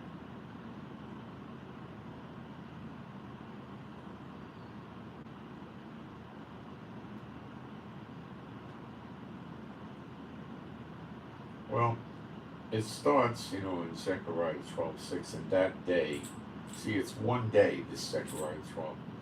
I mean, it's going to take them more than one day to set the siege up, but when the thing comes down on their heads, it's one day. Or maybe it doesn't take them more than a day, I don't know. In that day will I make the governors of Judah like an earth of fire among the wood. Now, who do you know who has fire coming out of their mouth? And then it says, and like a torch of fire in a sheaf. And they shall devour. The word for devour would be better translated burn up. Burn up all the people round about, on the right hand and on the left. And Jerusalem shall remain still in her own place, even in Jerusalem. They translate it differently. They say inhabited again, and it's not. It means remain still in her own place. So nothing happens to Jerusalem, and that's what the believers are. So when it says the governors were burning them up, it's the two witnesses, which are judges, based on Isaiah 1, where it says he's going to run Israel again with the judges like Moses and Aaron were judges. They were also prophets, just like the two witnesses will also be judges and prophets. Aaron went on to be the high priest, and one of the witnesses from the line of David will go on to be the anointed prince in the temple. Read Ezekiel 45 if you never heard of that before. It's in your Bible. It's not in your church, so to speak, but it's in your Bible.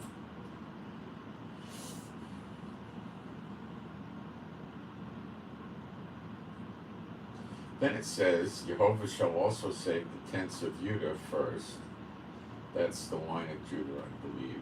That the glory of the house of David and the glory of the inhabitants of Jerusalem do not magnify themselves against Judah. Judah consists of Judah and Levi.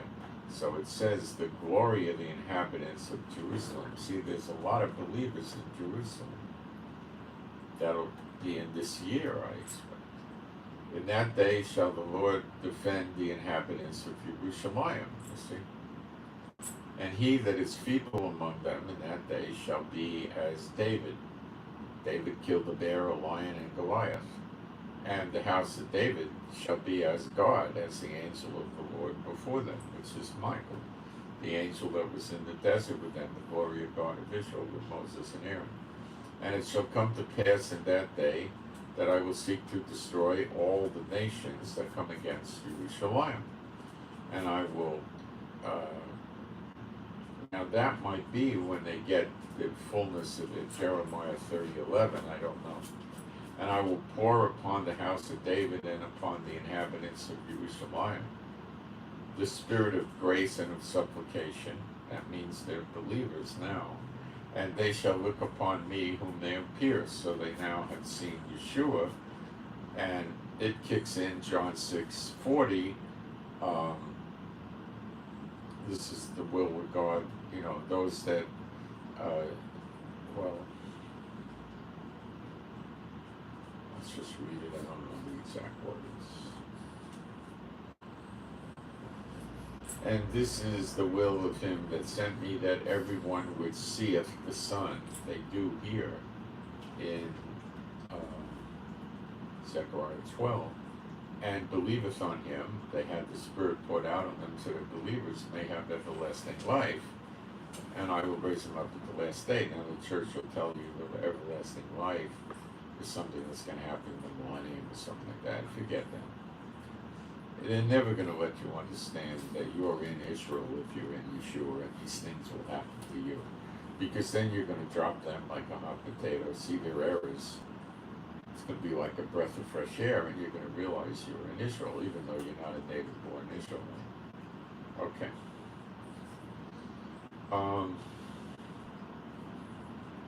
So the harvest of Matthew 13 is going to happen. And that's going to happen at the same time as the second Exodus. Because they all need to be here for the distribution of the land by lot, by casting lots, which is found in Ezekiel 47, the last 3 verses. So that's why they both need to be here. If they weren't here, then they wouldn't get a fair share of the land. So when it talks about the daughter of Babylon, it talks about her harvest, which means that the believers and the Israelites are going to get out and come here. Okay? Now, let's keep going. So the destruction of the daughter of Babylon should be in this period too, because it's a recompense. It's referred to separately as a visitation, but what I expect to happen in this period of time. Ezekiel 34, the bad shepherd's taken out, which is the government and the rabbis. So the rabbis are playing in the government now too. It's the same thing. The government's taken on the roles of the rabbis that they would normally do. So they'll be destroyed, and that should happen sooner than later, because we see the 2 witnesses running the country in Zechariah 12. So I don't expect that to take a long time. And this business with Netanyahu is coming to a head. The Supreme Court is most plain about them striking down the reasonableness clause, and they also want to strike down the law that Knesset passed that you can't remove Netanyahu unless he is sick or has medical problems, and that would require 75% vote of the Knesset, and it can only be for health reasons. So he circumvented the Supreme Court from removing the Prime Minister, and that's not reasonable, and So they're going to strike that down too. And now the big question is, will Netanyahu listen to them? If Netanyahu listens to them, he's probably going to be out of office. Then his criminal cases will get accelerated, and he'll wind up in prison, and he may die in prison, and he'll sacrifice millions and millions of Jews before he sets foot in jail as an inmate. He is a complete curse on Israel. It's a curse on himself and his family as well. So, what happens? Well,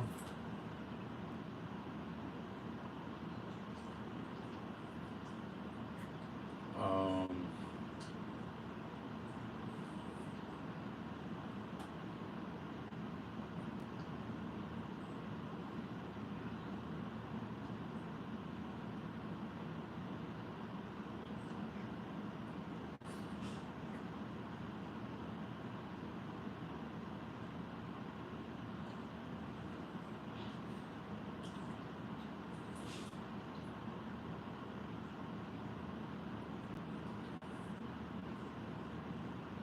um, there'll be a civil war. Somebody's going to remove them. I don't know how they're going to get cut off, but they're going to get cut off. And it would have to be in this year, pretty early on in the year too. And that would, I would say, open up the door for you all to come here if the two witnesses are running Israel. And of course, during this year, we get greater Israel and divide the land. So we're redeeming our land and redeeming the people from the captivity. That's the year of redemption part of it. The nations would be annihilated that the Israelites would spread into forever in the past, and that's found in Jeremiah 30:11. We should have the tabernacle, I guess, and why am I guessing that? I'll have to take you to Malachi 3.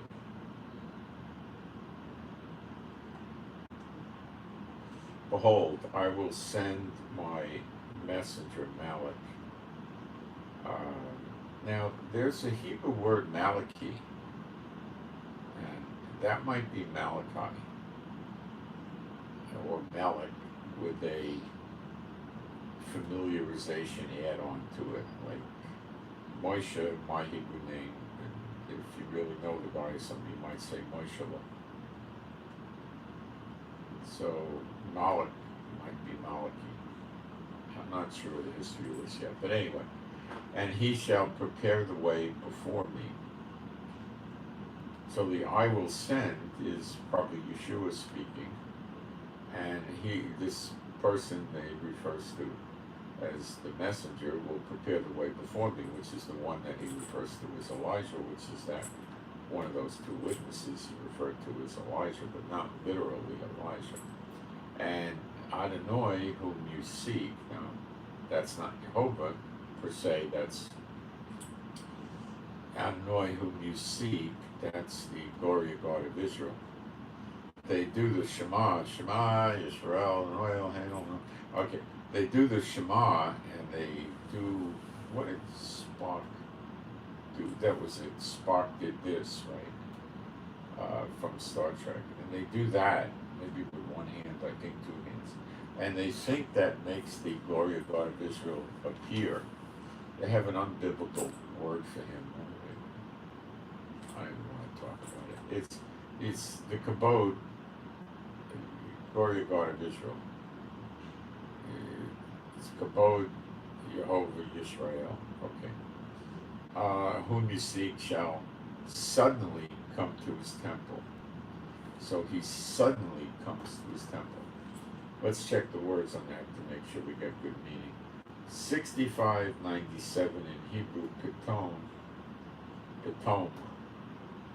Surprisingly, suddenly,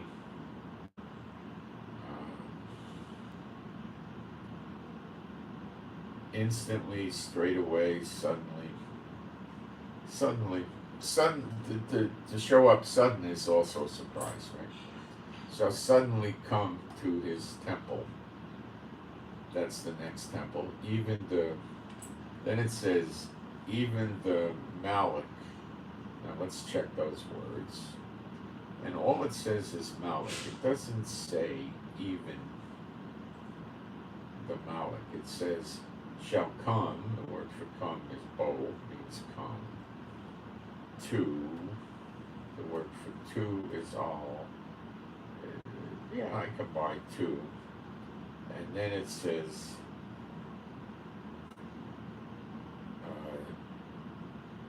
palace or temple. This is temple. So come to temple. Even the messenger, it doesn't say even though, it just says messenger of the breach of the covenant, whom, sure, like maybe which you delight in. That's Elijah, the one Elijah again. They call him Elijah because they delight in him, and they say that incorrectly that Elijah has to attend every circumcision of every Jewish boy. They say Elijah shows up at the saith for Passover. So they leave the door open for him if it's safe to do that, and then they put a special chair with his name on it, or a chair for him, and they set a place setting and pour him wine. I've never heard of the glass of wine invisibly just picking itself up and being poured and disappearing. I've never heard of that. This is just their rumors and superstitions that they follow. It's not biblical at all. They say because of what he said to the Lord, that nobody's following you, but, and then God punished him, made him go to the bar mitzvah, to the circumcision of every Jewish boy. It's just nonsense. It's from the Talmud. It's just nonsense. Whom ye delight in, he shall come. Behold, he shall come. Jehovah of armies, saith Jehovah of armies. But who may abide the day of his coming? And who shall stand when he appeareth? For he is like a refiner's fire and like a fuller's soap. So who can stand? Who may abide? Let's look at that. The word for abide is seize, contain. It's cool. Seize, contain, calculate, sustain. Let's see what Strong says.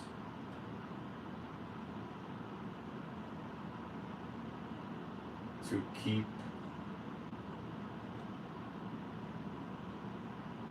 or maintain.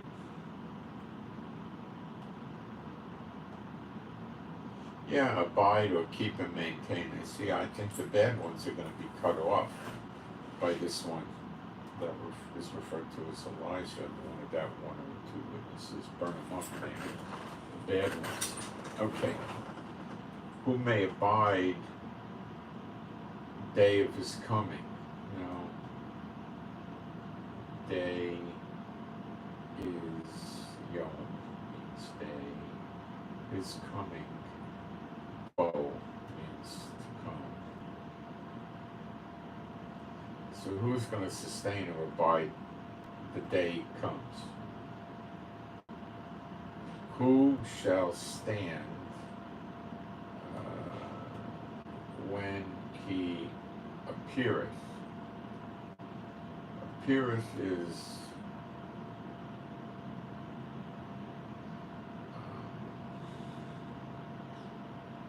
to look at, regard, learn about, observe, watch.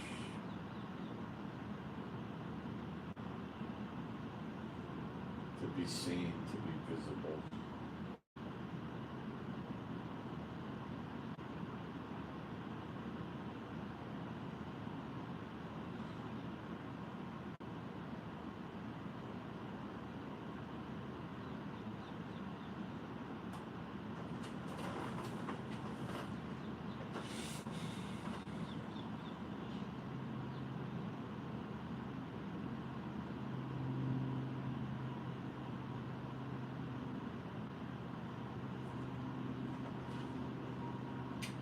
the day he comes, and who shall stand when he appeareth? For he is like a refiner's fire. I don't think he's going to look so ordinary. But he is like a refiner's fire and like a fuller's soap. But he could just look ordinary, but it could be. And he shall sit as a refiner and purifier of silver, and he shall purify the sons of Levi and purge them as gold. Purge them. 22:12. Purify, refine, purge.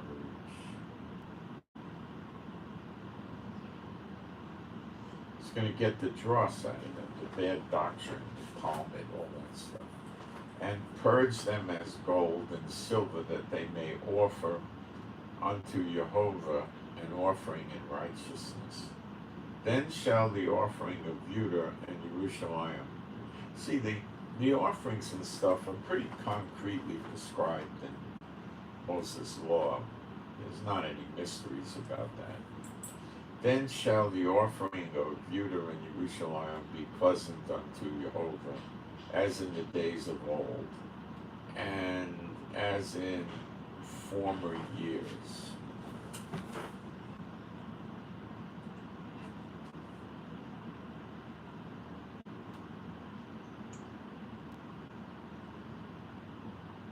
The offering of Judah and Jerusalem be pleasant unto Jehovah. And I will come near to you to judgment, and I will be a swift witness against the sorcerers, against the adulterers, against the false swearers, and against those that oppress the hireling in his wages, the widow and the fatherless oppress them, and that turn aside the stranger from his right, and fear not me, saith Jehovah of hosts. So this could be those that cannot stand and not abide when Elijah comes, because he's going to get rid of them, and there'll be ashes under your feet. For I am Jehovah, I change not, therefore you sons of Yaakov are not consumed. Okay, so he's going to teach them to do the offerings correctly, which is more or less getting the dross out of them, getting the bad doctrine out of them.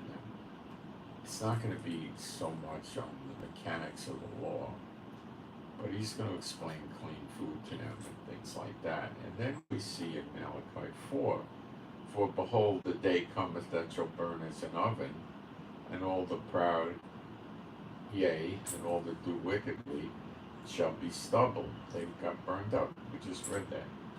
And the day that cometh shall burn them up, saith Jehovah of hosts, that shall have them neither root nor branch. But unto you that fear my name shall the Son of Righteousness arise with healing in his extremities, not wings, extremities. That's what it sits at are.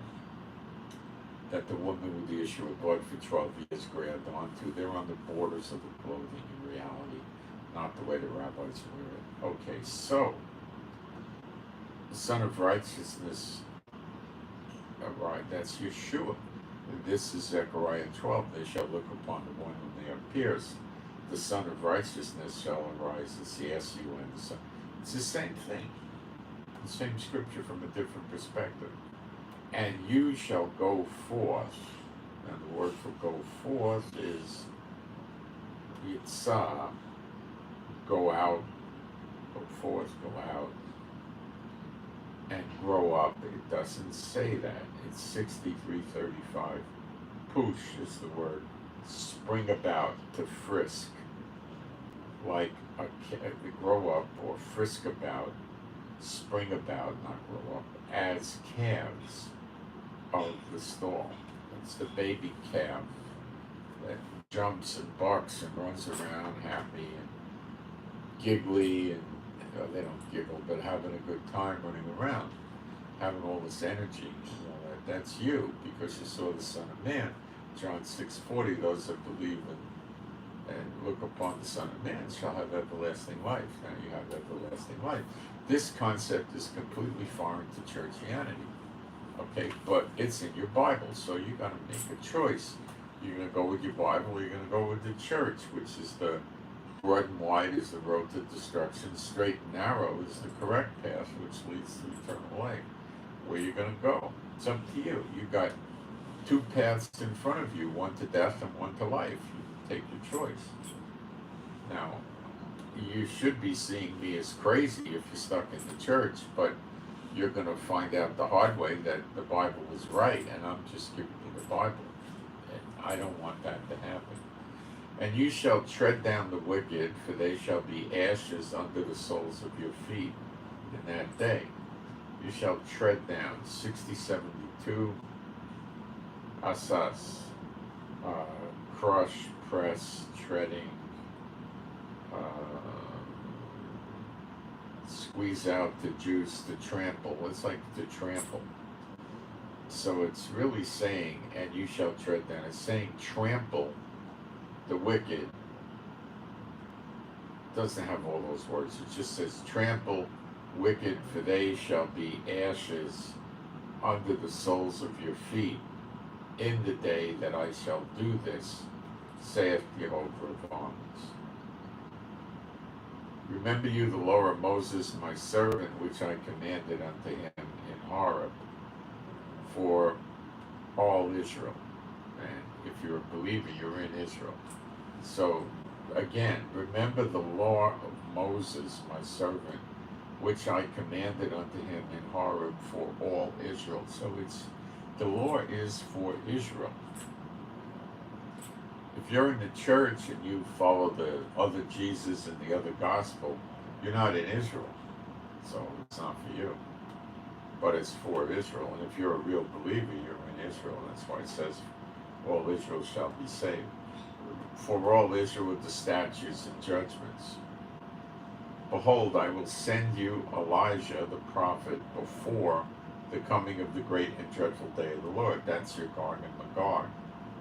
And he shall turn the heart of the fathers to the children, and the heart of the children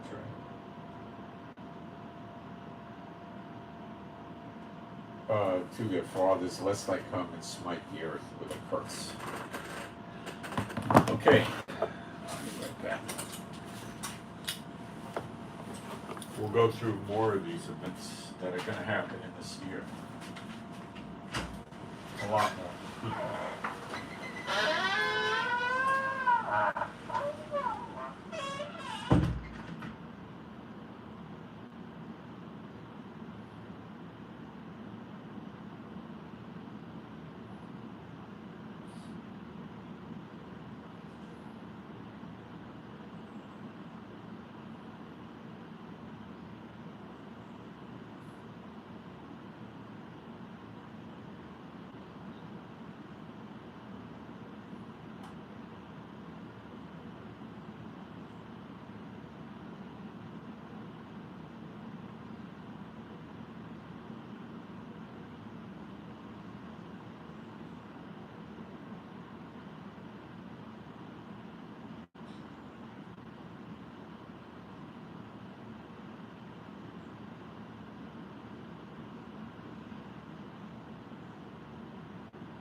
The country that tries to control Israel the most right now is who?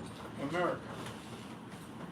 So you're going to have to see some bad stuff start happening in America pretty quick to keep America very distracted and out of Israel's face. But we do know it gets to the point where America does bad things to Israel. So it's going to happen. Let me look at the chat.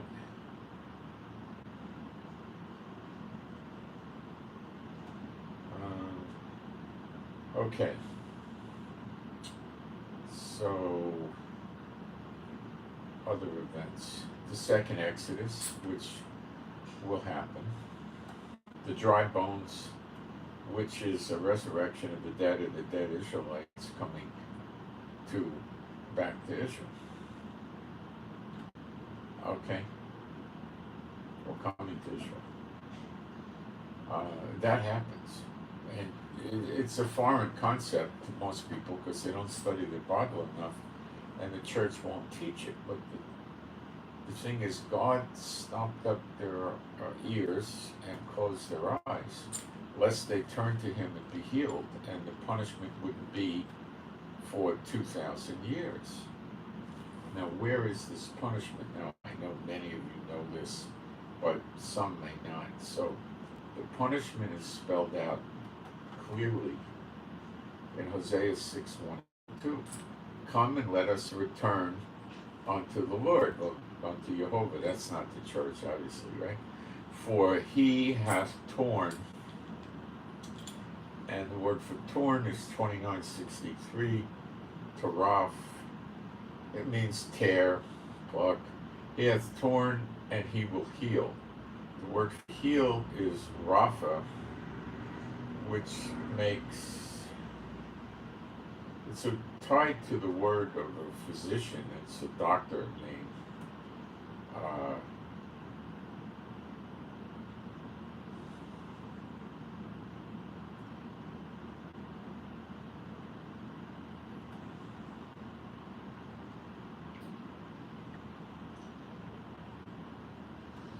To mend, to cure, to heal. Okay. He will heal us, and hath smitten, and He will bind us up. Bind us up is 2280. What's up, Yafa? Hi.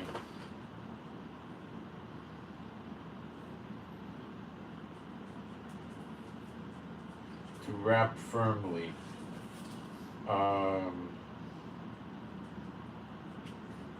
Okay, bind us up. After 2 days, remember now, this is not a 48-hour punishment. 2 days. Peter tells us 1,000 years is like a day unto the Lord. Okay, so it's after 2,000 years is what this means. Will He revive us in the third day? That's the millennium. The first 2 days are the 2,000 years of punishment, which is obviously ending this year. And I don't know about you, but I and some other people have noticed that things are different. Prayers getting fulfilled, and spiritual warfare potency and stuff. Things are starting to change very recently. Will He revive us in the third day? He will raise us up, and we shall live in His sight. That's inside New Jerusalem. Then shall we know, if we follow on, to know Jehovah.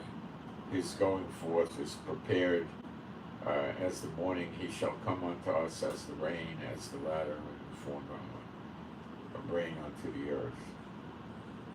Okay. So that's why the Ezekiel 37 happens, and they come to Israel, and they have to be here for Ezekiel 47. Now, who else has to be here for Ezekiel 47?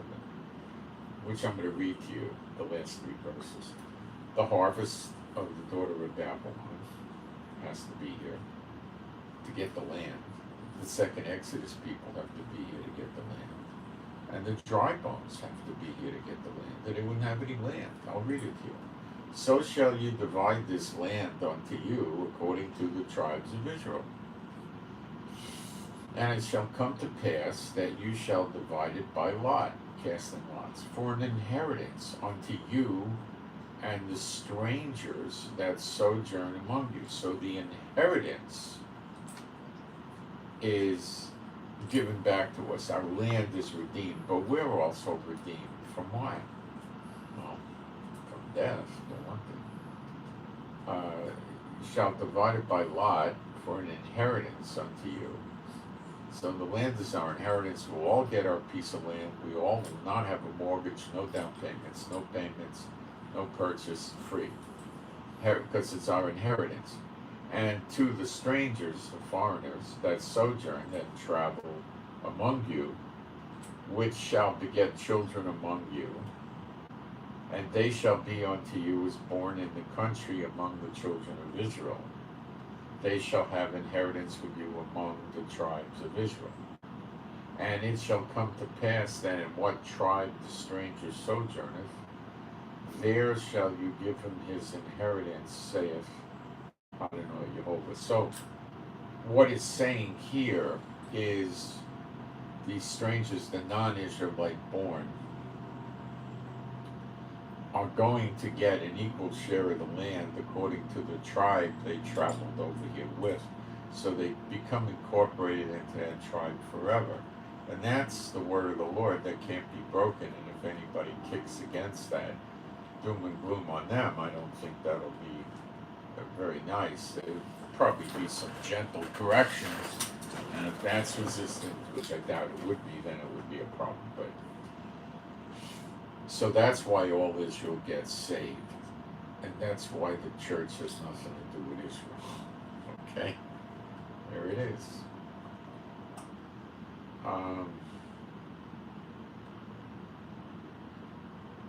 So all these things have to happen at the same time. And of course, we have to have greater Israel before then, so have room for everybody. And the nations will be annihilated, and that he dispersed the Jews into because of the way they were mistreated. That's Jeremiah 30, verse 11. We'll probably have the tabernacle, which we get out of 2nd Maccabees 2, which lines up with Scripture. I don't want to go into a whole thing with that. We may also have the temple. It says that we'll have both. Okay? Now, the next temple actually comes down from heaven, and I'll develop this with you in Ezekiel 37. The last 3 verses, verse 26. Moreover, I will make a covenant of peace with them. That's Israel. The peace, Yeshua was really the peace offering, which is a lamb. The sin offering was a steer. We never read in the Scripture, behold, the steer of God. It's the lamb of God, which is Yeshua. So he was the peace offering, which involves forgiveness of sins, because you're not going to have peace if you've got your sins. Okay? It shall be an everlasting covenant with them, and I will place them and multiply them. So the place is the word 54:14. And then multiply them, and will set my sanctuary in the midst of them forevermore. Now the set word is the same 54:14, which is the ton, to put, the set, the place, the sanctuary. So it says that, and I will place them and multiply them, and will place my sanctuary in the midst of them forevermore. He puts the sanctuary here. I'll keep developing this. My tabernacle also shall be with them. So we have both. Probably the tabernacle will go to the wilderness, because when the people come in from the nations, they stop at the wilderness to enter into the bond of the covenant and pass under the rod. Now, the sinners that aren't going to give up, they're going to try calling on the unclean spirits, lying, cheating, adultery, whatever. they'll be dead and buried in the desert, in the wilderness, wherever the wilderness is. So,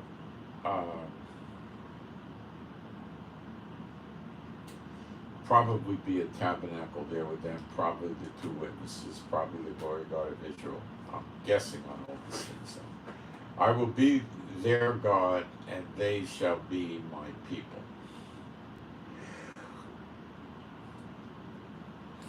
And the heathen, the Goyim, shall know that I, Yehovah, Ani Yehovah, do sanctify. The word for sanctify is 6942.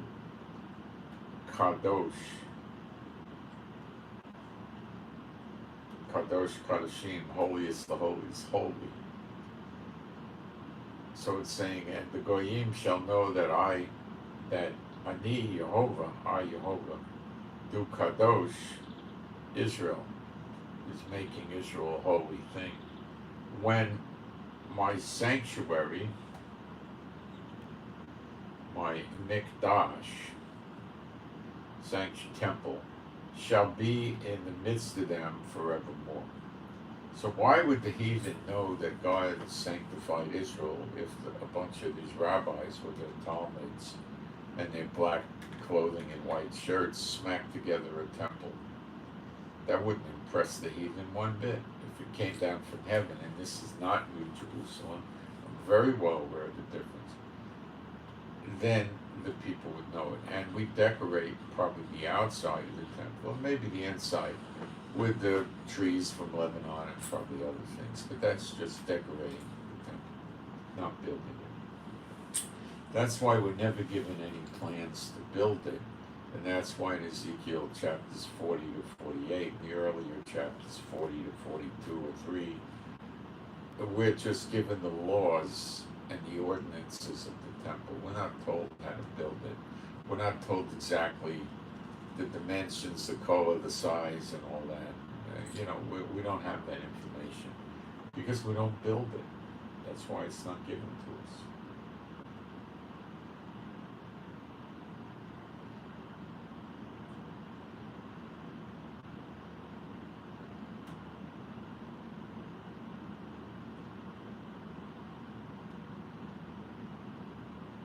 Now, when you go into Zechariah 13,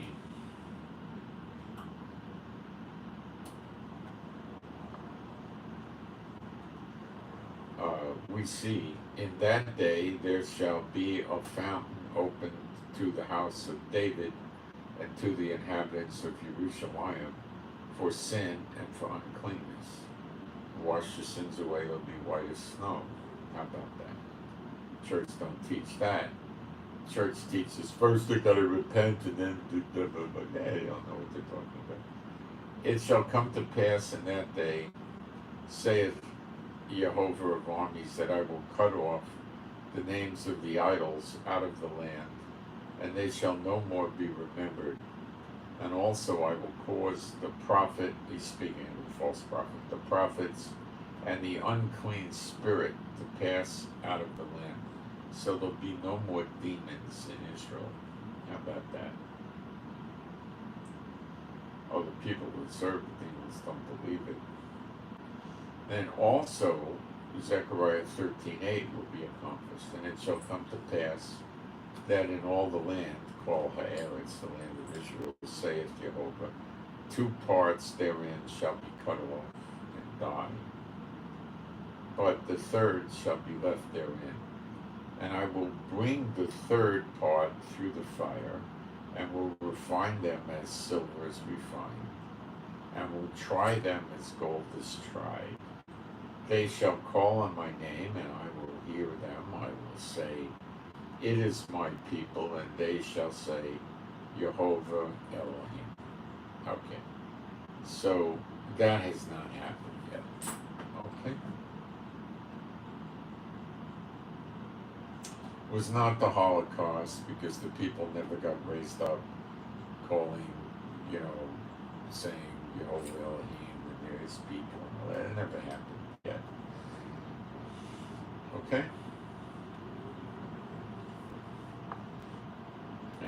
the Holocaust is like about 80 years ago or something like that.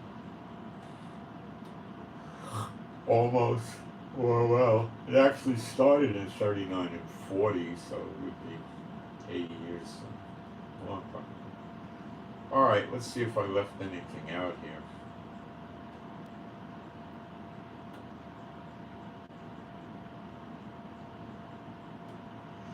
We could get some insights about the destruction of the daughter of Babylon from Isaiah 47. So it's not just Jeremiah 15:51, it's also Isaiah 47. Come down and sit in the dust, O virgin daughter of Babel.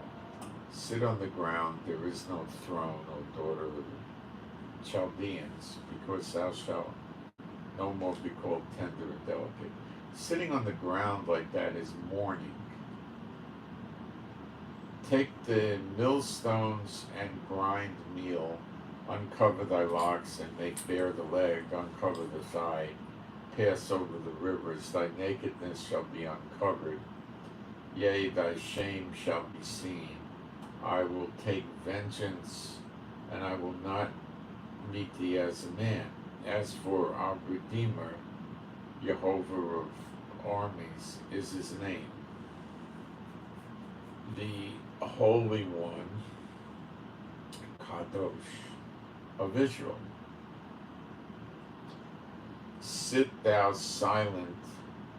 See, I think when he says Kadosh to Israel, it's supposed to, but anyway, let me keep going. Sit thou silent and get thee into darkness, O daughter of the Chaldeans, for thou shalt no more be called the Lady of Kingdoms. The Chaldeans were sorcerers, witchcraft, fortune tellers, things like that. Probably familiar spirits and things like that. The Lady of Kingdoms. That's because America's the head of all the countries. They come to America to meet in the UN. 57th Street on the river there. East River. And I was wroth with my people. I have polluted mine inheritance and given them into thy hand.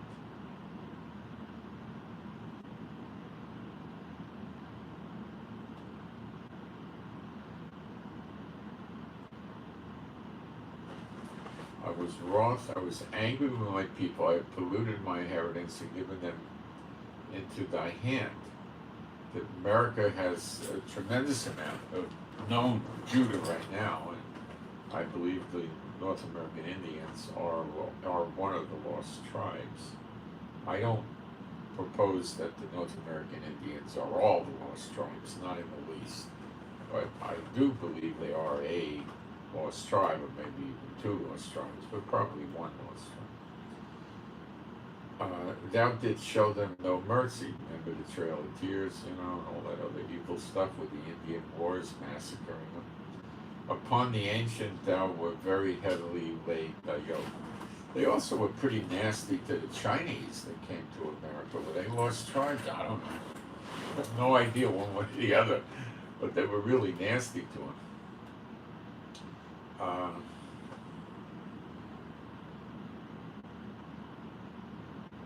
And thou saidst, I shall be a lady forever, so that thou didst not lay these things to thy heart, neither didst remember the latter end of it. Therefore hear now this, thou that art given to pleasures, that dwellest carelessly, that saith in thy heart, I am and none else beside me. I shall not sit as a widow, neither shall I know the loss of children. It means they don't ever think they're going to get knocked down, but they will. But these two things shall come to thee in a moment, very fast, suddenly. In one day, the loss of children and widowhood. Widowhood is no longer married to the land, losing the land. They shall come upon thee in their perfection, for the multitude of thy sorceries and for the great abundance of thy enchantments. For thou hast trusted in thy wickedness, thou hast said, none seeth me.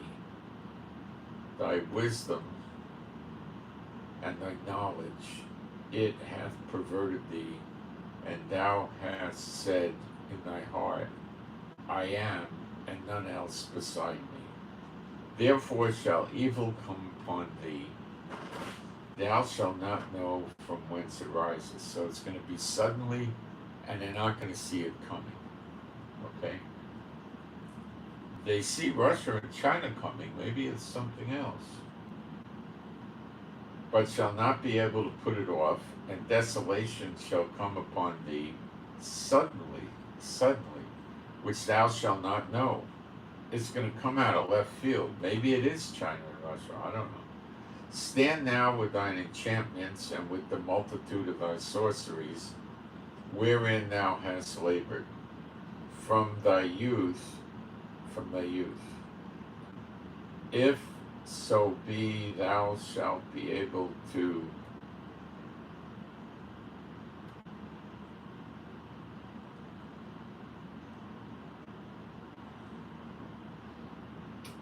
if so be thou shalt be able to profit, if so be thou mayst prevail. Thou art wearied in the multitude of thy counsels. Let now the astrologers, the stargazers, the monthly procrastinators stand up and save thee from these things that shall come upon thee. Behold, they shall be as stubble, the fire shall burn them. They shall not deliver themselves from the power of the flame. There shall not be a coal to warm at.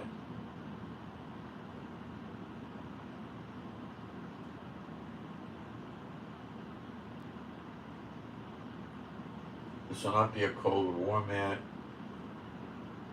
nor fire to sit before it. Thus shall they be unto thee with whom thou hast labored, even thy merchants from thy youth. They shall wander every one to his quarter, none shall save thee.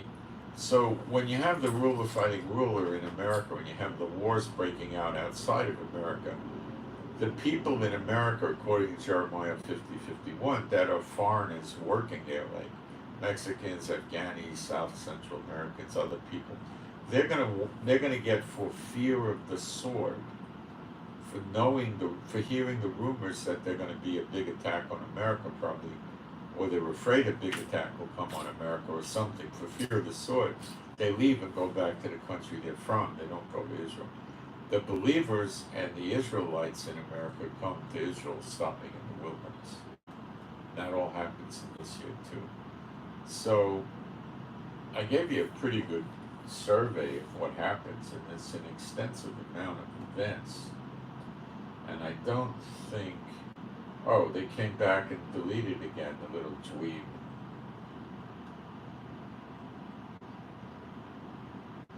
This person will have a Waterloo, don't worry.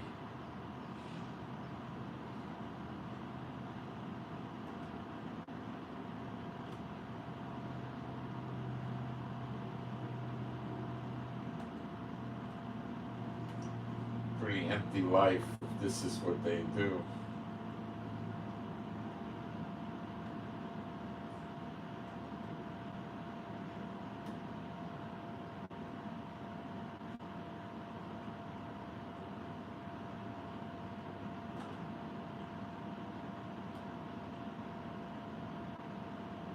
Good point. Not so much that Russia and China are strong, but how weak America is. Yeah, we've covered that somewhat. But America is still plenty strong too. But it's going to lose. It's coming to an end. All right.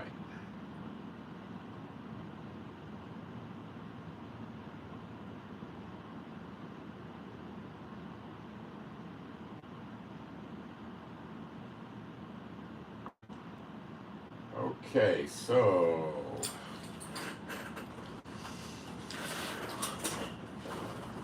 there you have it. We're in it. Now we're just watching. So Africa looks like it's blowing up. I'm looking for Mexico down to Argentina, for those countries to start getting involved too, something's going to happen to them because they all have had Jews exiled into them. And most, if not all, of the Caribbean too. And of course, Canada and America. So, it's highly likely we'll wake up one morning and see that China did attack Taiwan. Or maybe North Korea attacked South Korea. China helps and attacks Japan and they ignore Taiwan.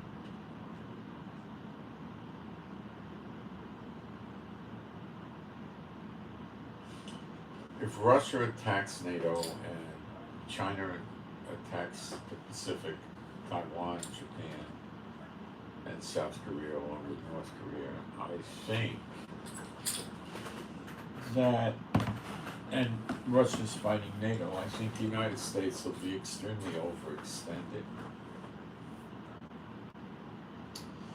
But I think that this fighting is going to cause a lot of problems in the United States, militaristically, with attacks.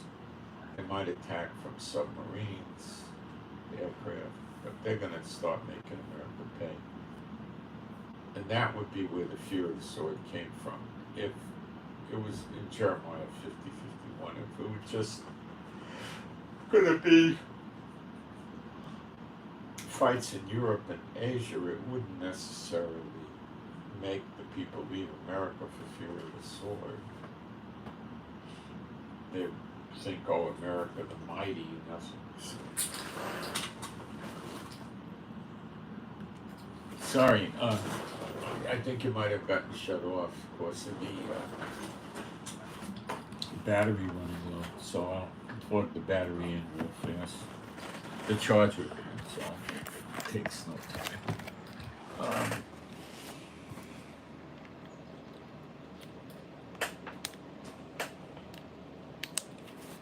Okay. That was that. Now we got charged. So, yeah, it's going to, if it's just fighting in the Pacific and fighting in the Europe theaters, they'll just people say, oh, America the Great can handle this, no, nothing new here. But if there's attacks coming on America, either from revolutionaries or foreign saboteurs or foreign countries' blatant attacks, then they're going to say they're going to leave for fear of the sword because they're going to see it coming. America is not what it's used to. Their army is not really a bunch of patriots for the most part, although there are some patriots. And we'll just have to see. We've learned Russian military power was tremendously overstated. Look at them with Ukraine. And we may find that China is the same way, and America also is the same way. If America is discombobulated fighting all these wars in itself, they're not going to bother with Israel when the two witnesses take over. Okay, see, the idea is to let the two witnesses get established, train the Levites to make the offerings pleasing to the Lord. We'll probably have the tabernacle and or the temple. And begin the offerings, and now the blessings of the Lord come on Israel. The wicked will be removed, and then the enemies try to attack Israel from the surrounding nations, because probably the wars in the other nations are keeping America and UK and Russia and all that, either they've already destroyed it. But in any event, I don't think very much of them are coming. And they get burned up, and now we're rid of our enemies, and we've got the land. Now comes the second Exodus, which could involve the two witnesses. Well, I have knowledge that they will be traveling around the nations. Now, maybe it might be not to take the people out, although I think it will. Like Moses and Aaron did, I think it would be like that. They'll lead the people out.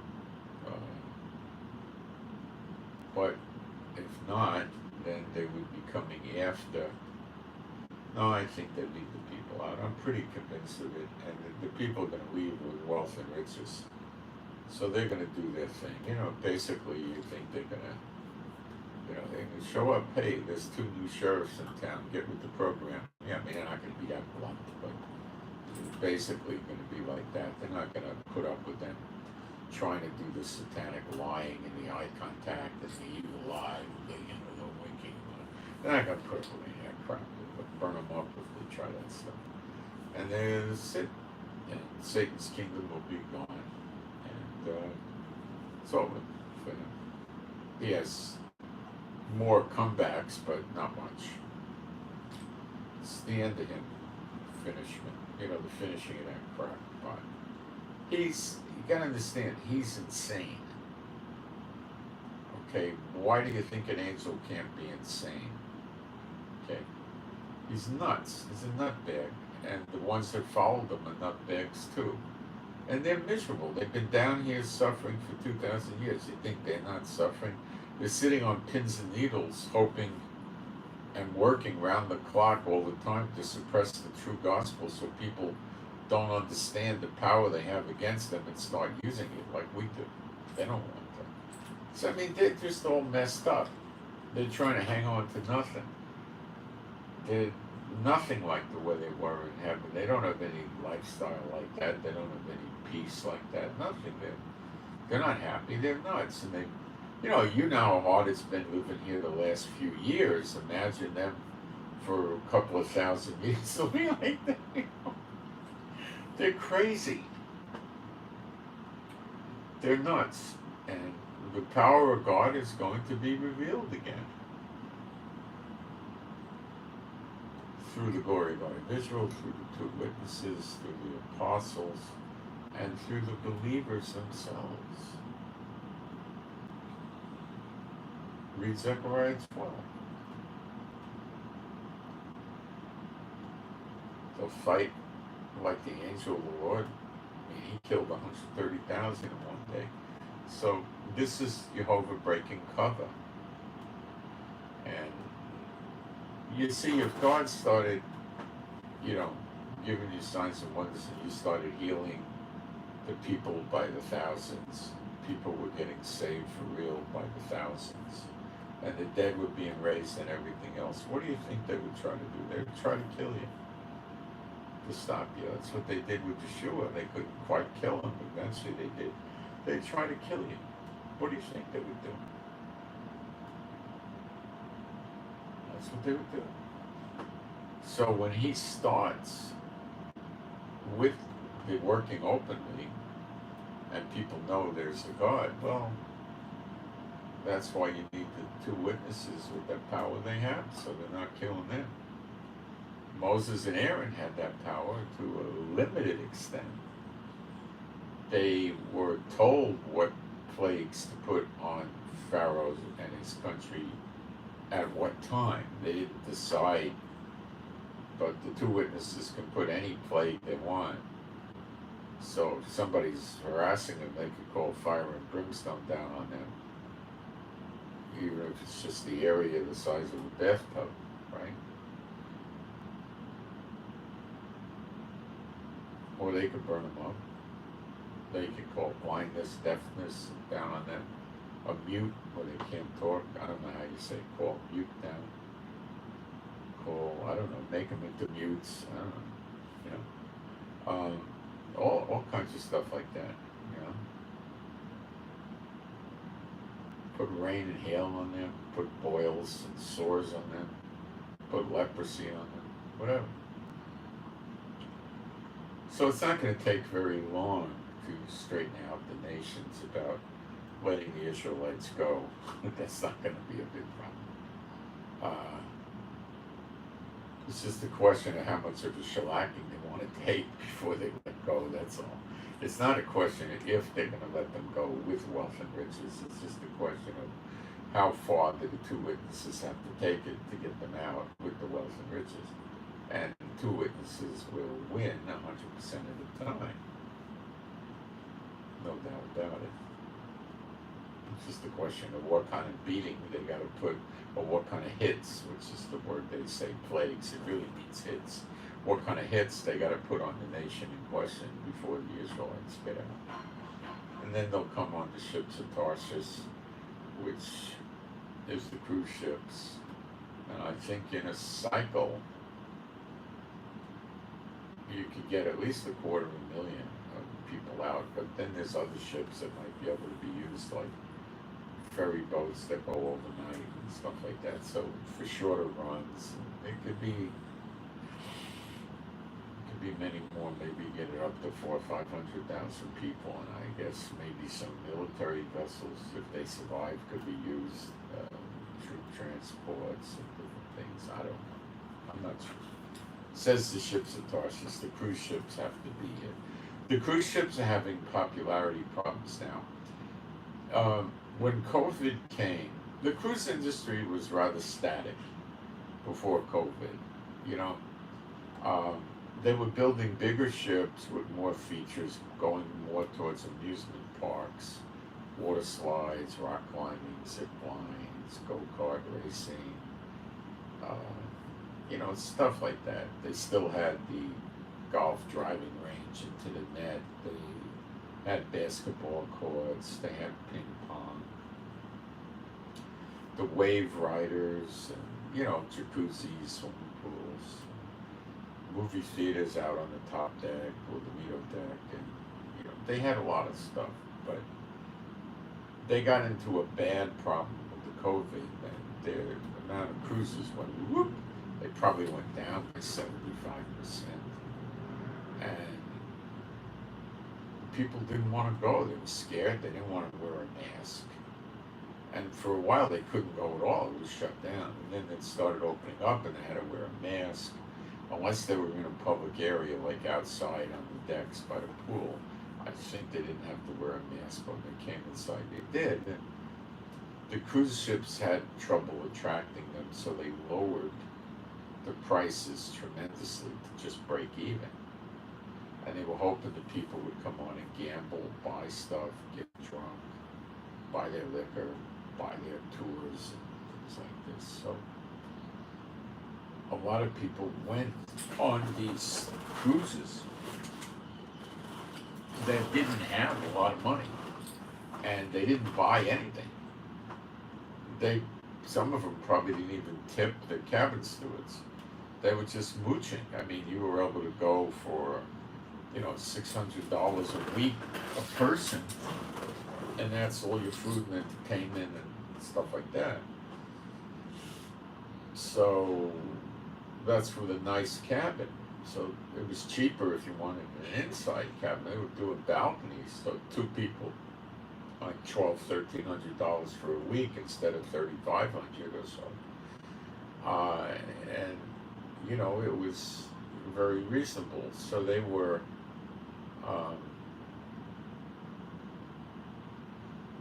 cruising that way, and it wasn't helping cruise lines. So then the cruise lines started figuring out how to operate in COVID, and they were keeping prices low and making the people have to buy a lot of things. They started making good meals in the main dining room. You had to pay an extra $25 for certain things, where it used to be you'd get everything for free in the main dining room. The buffet, they never added the money onto. The buffets are usually good. Then they had a lot of little restaurants around the boats where you could get New York deli-style sandwiches or some Mexican food or some hot dogs, hamburgers, chicken wings, or not chicken wings, chicken tenders or stuff like that, you know. And then they started opening these places up and asking the people to pay for that. And the price of drinks used to be like, you know, $3-4, and now they're up around $12-15 a drink. So people that cruise, a lot of them decide they need the alcohol to have a good time on the ship. Not me, but they used to. So how many drinks are they going to go through a day? Well, they're going to have beers in the earlier part of the day, then they're going to have cocktails. So they're probably most of them are going to have 5 or 6 drinks a person. So you're talking, you know, minimally, you know, let's say, because beers are cheaper, gonna spend, two people are gonna spend $100 a day on liquor, $700 in a week on liquor.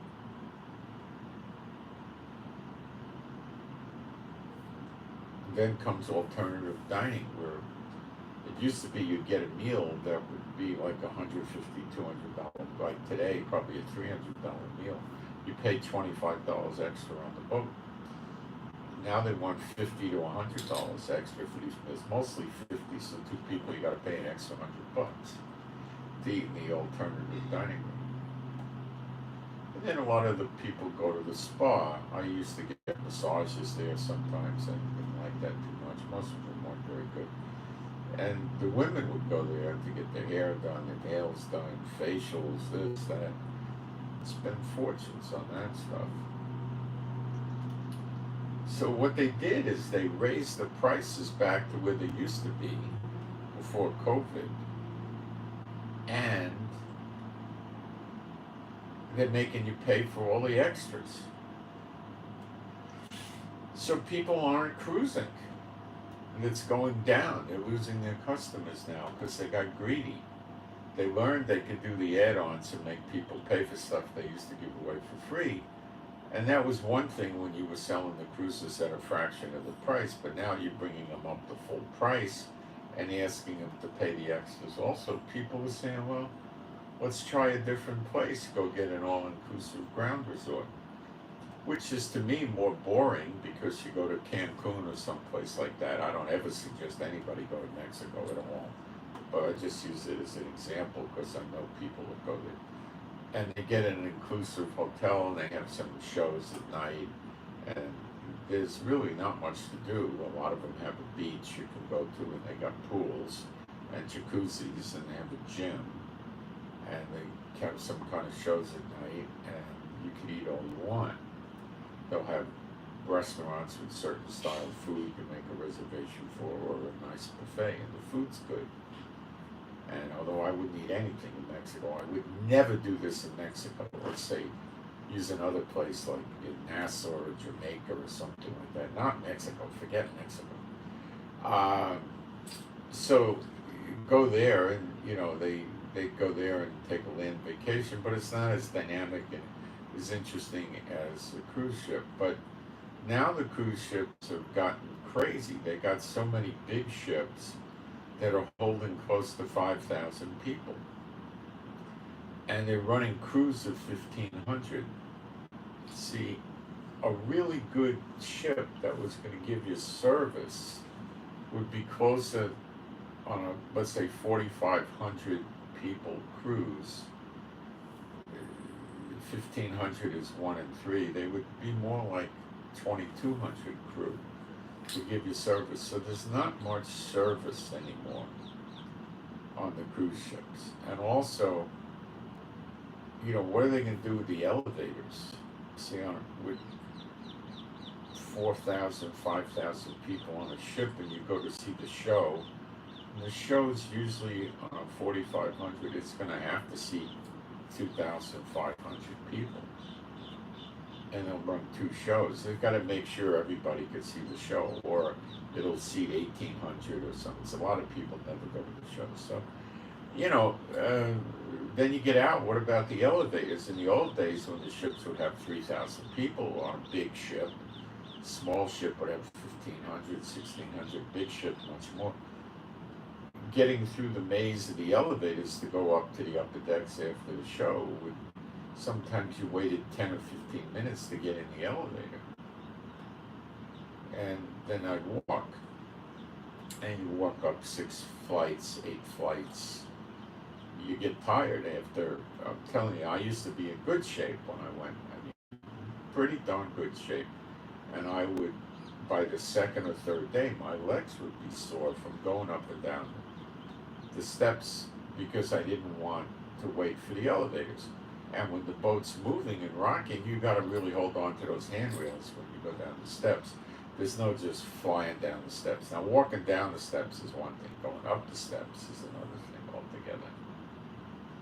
And that's, you get sore legs. And then you start taking the elevator again.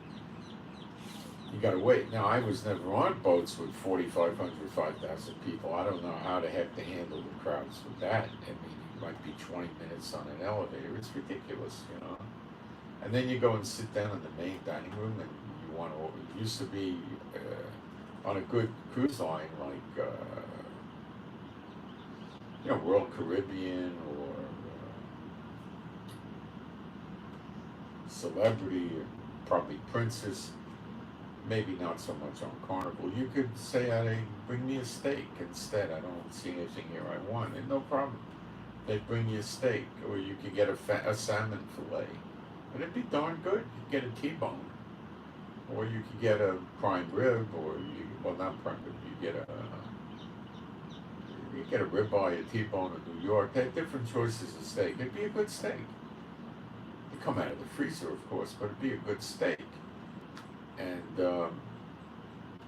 they had salmon, steak, and usually chicken or something. You could order stuff that wasn't just standard fare.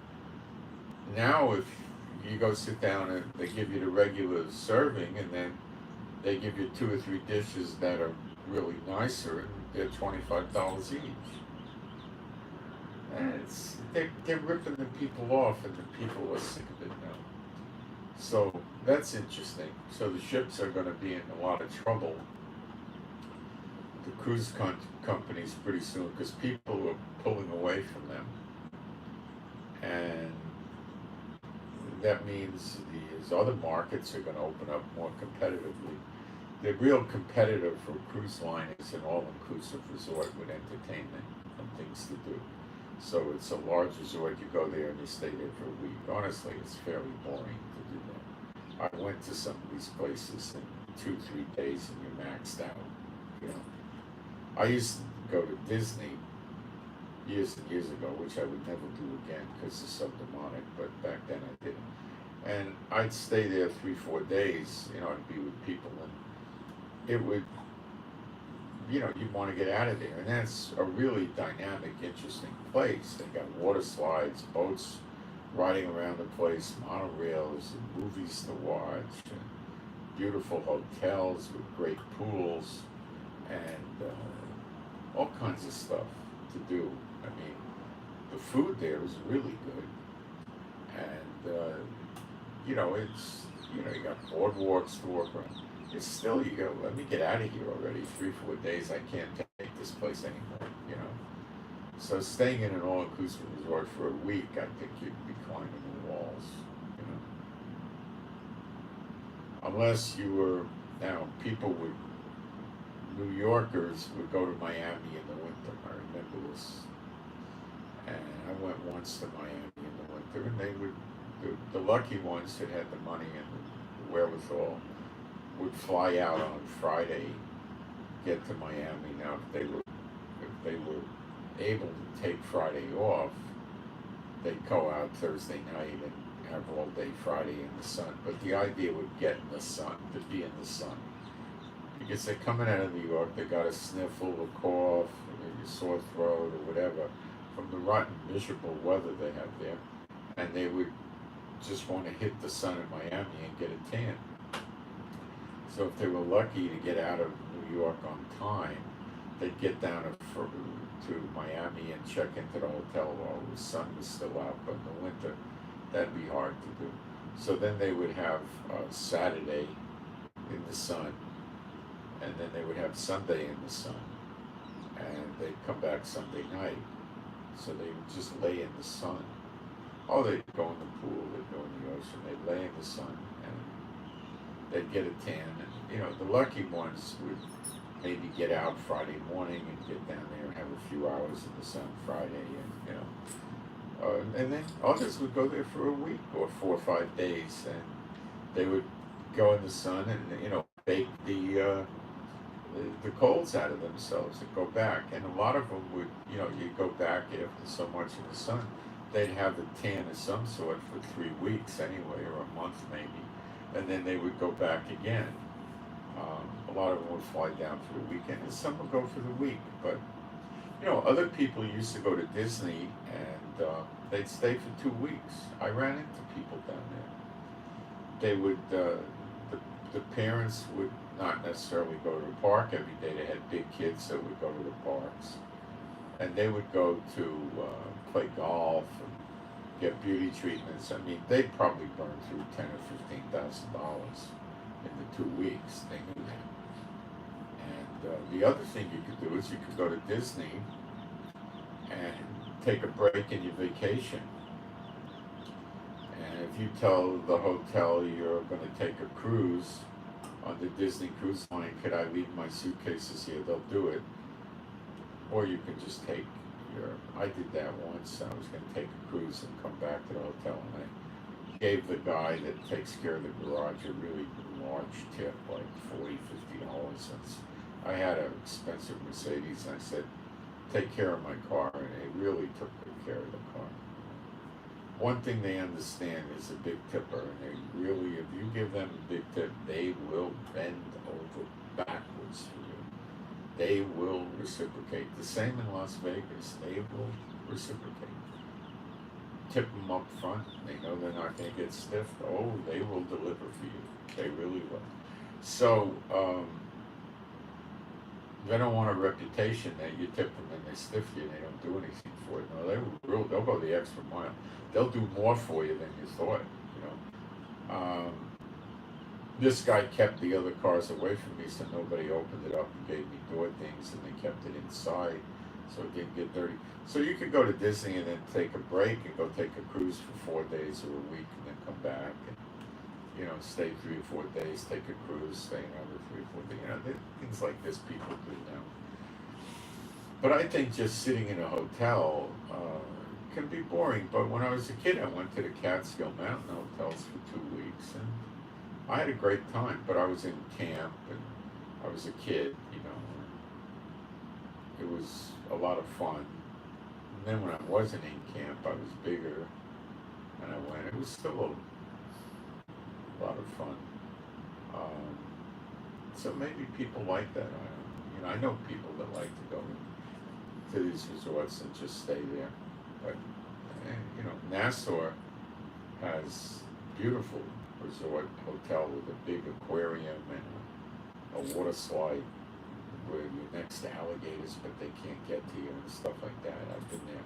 I never stayed there, but I've been there. Beautiful place. And you could go there. You know, great food, and you know, you could do stuff like that.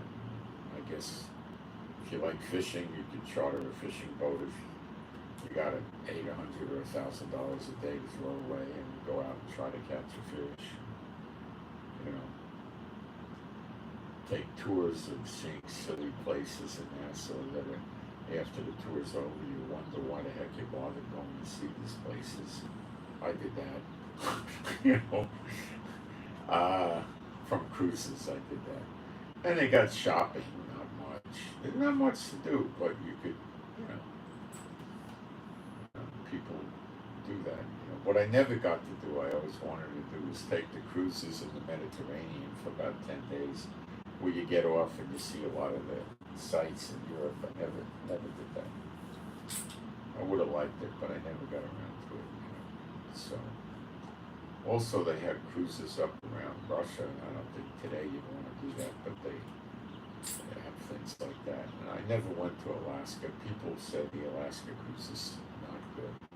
You got tons of mosquitoes that time of year, and when the boats stop, you got mosquitoes, and there's nothing to really see. They take you to villages, and you see totem poles from the Eskimos. Whoopie-doo, you need that. And you look at pieces of ice, and that's only so interesting. And you know, it's not real smart to go hang around with the grizzly bears and watch them catch fish, because what if they catch you? I never took an African safari. That I would do if I was in better shape. That would be interesting to me, to see the animals. You know, and I would go with a camera, not a gun. That would be interesting, but as it may be. So it looks like we're there. It looks like we're finally made it. And I know we've all suffered. And there's so many things that have to happen in this year that I wouldn't worry. Well, I wouldn't worry, that's not the right word. I would say it's not going to be slow. Things are going to have to happen pretty rapidly all the time. And it's just going to get more intense. And remember, the world's not going to know what hit them. They're going to be all confused. We'll understand it. I just made you a roadmap. But, we'll understand it, but they won't. They won't understand. No, they won't get it. The people that are clinging to the churches are probably going to not cling to the churches pretty soon. Because they're going to start wondering where the heck their Schofield rapture is. And maybe you'll be able to help save some of them, pull them out of the fire, and cover up a lot of sins. Maybe, right? Never know.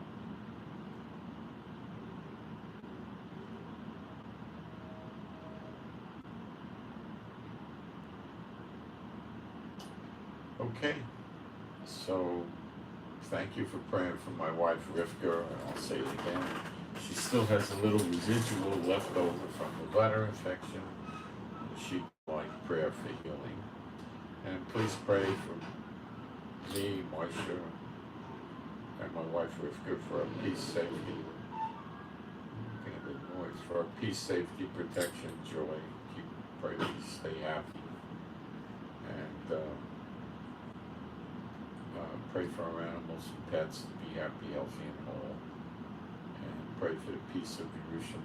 Pray for better videos. Thank those of you that are sending in offerings.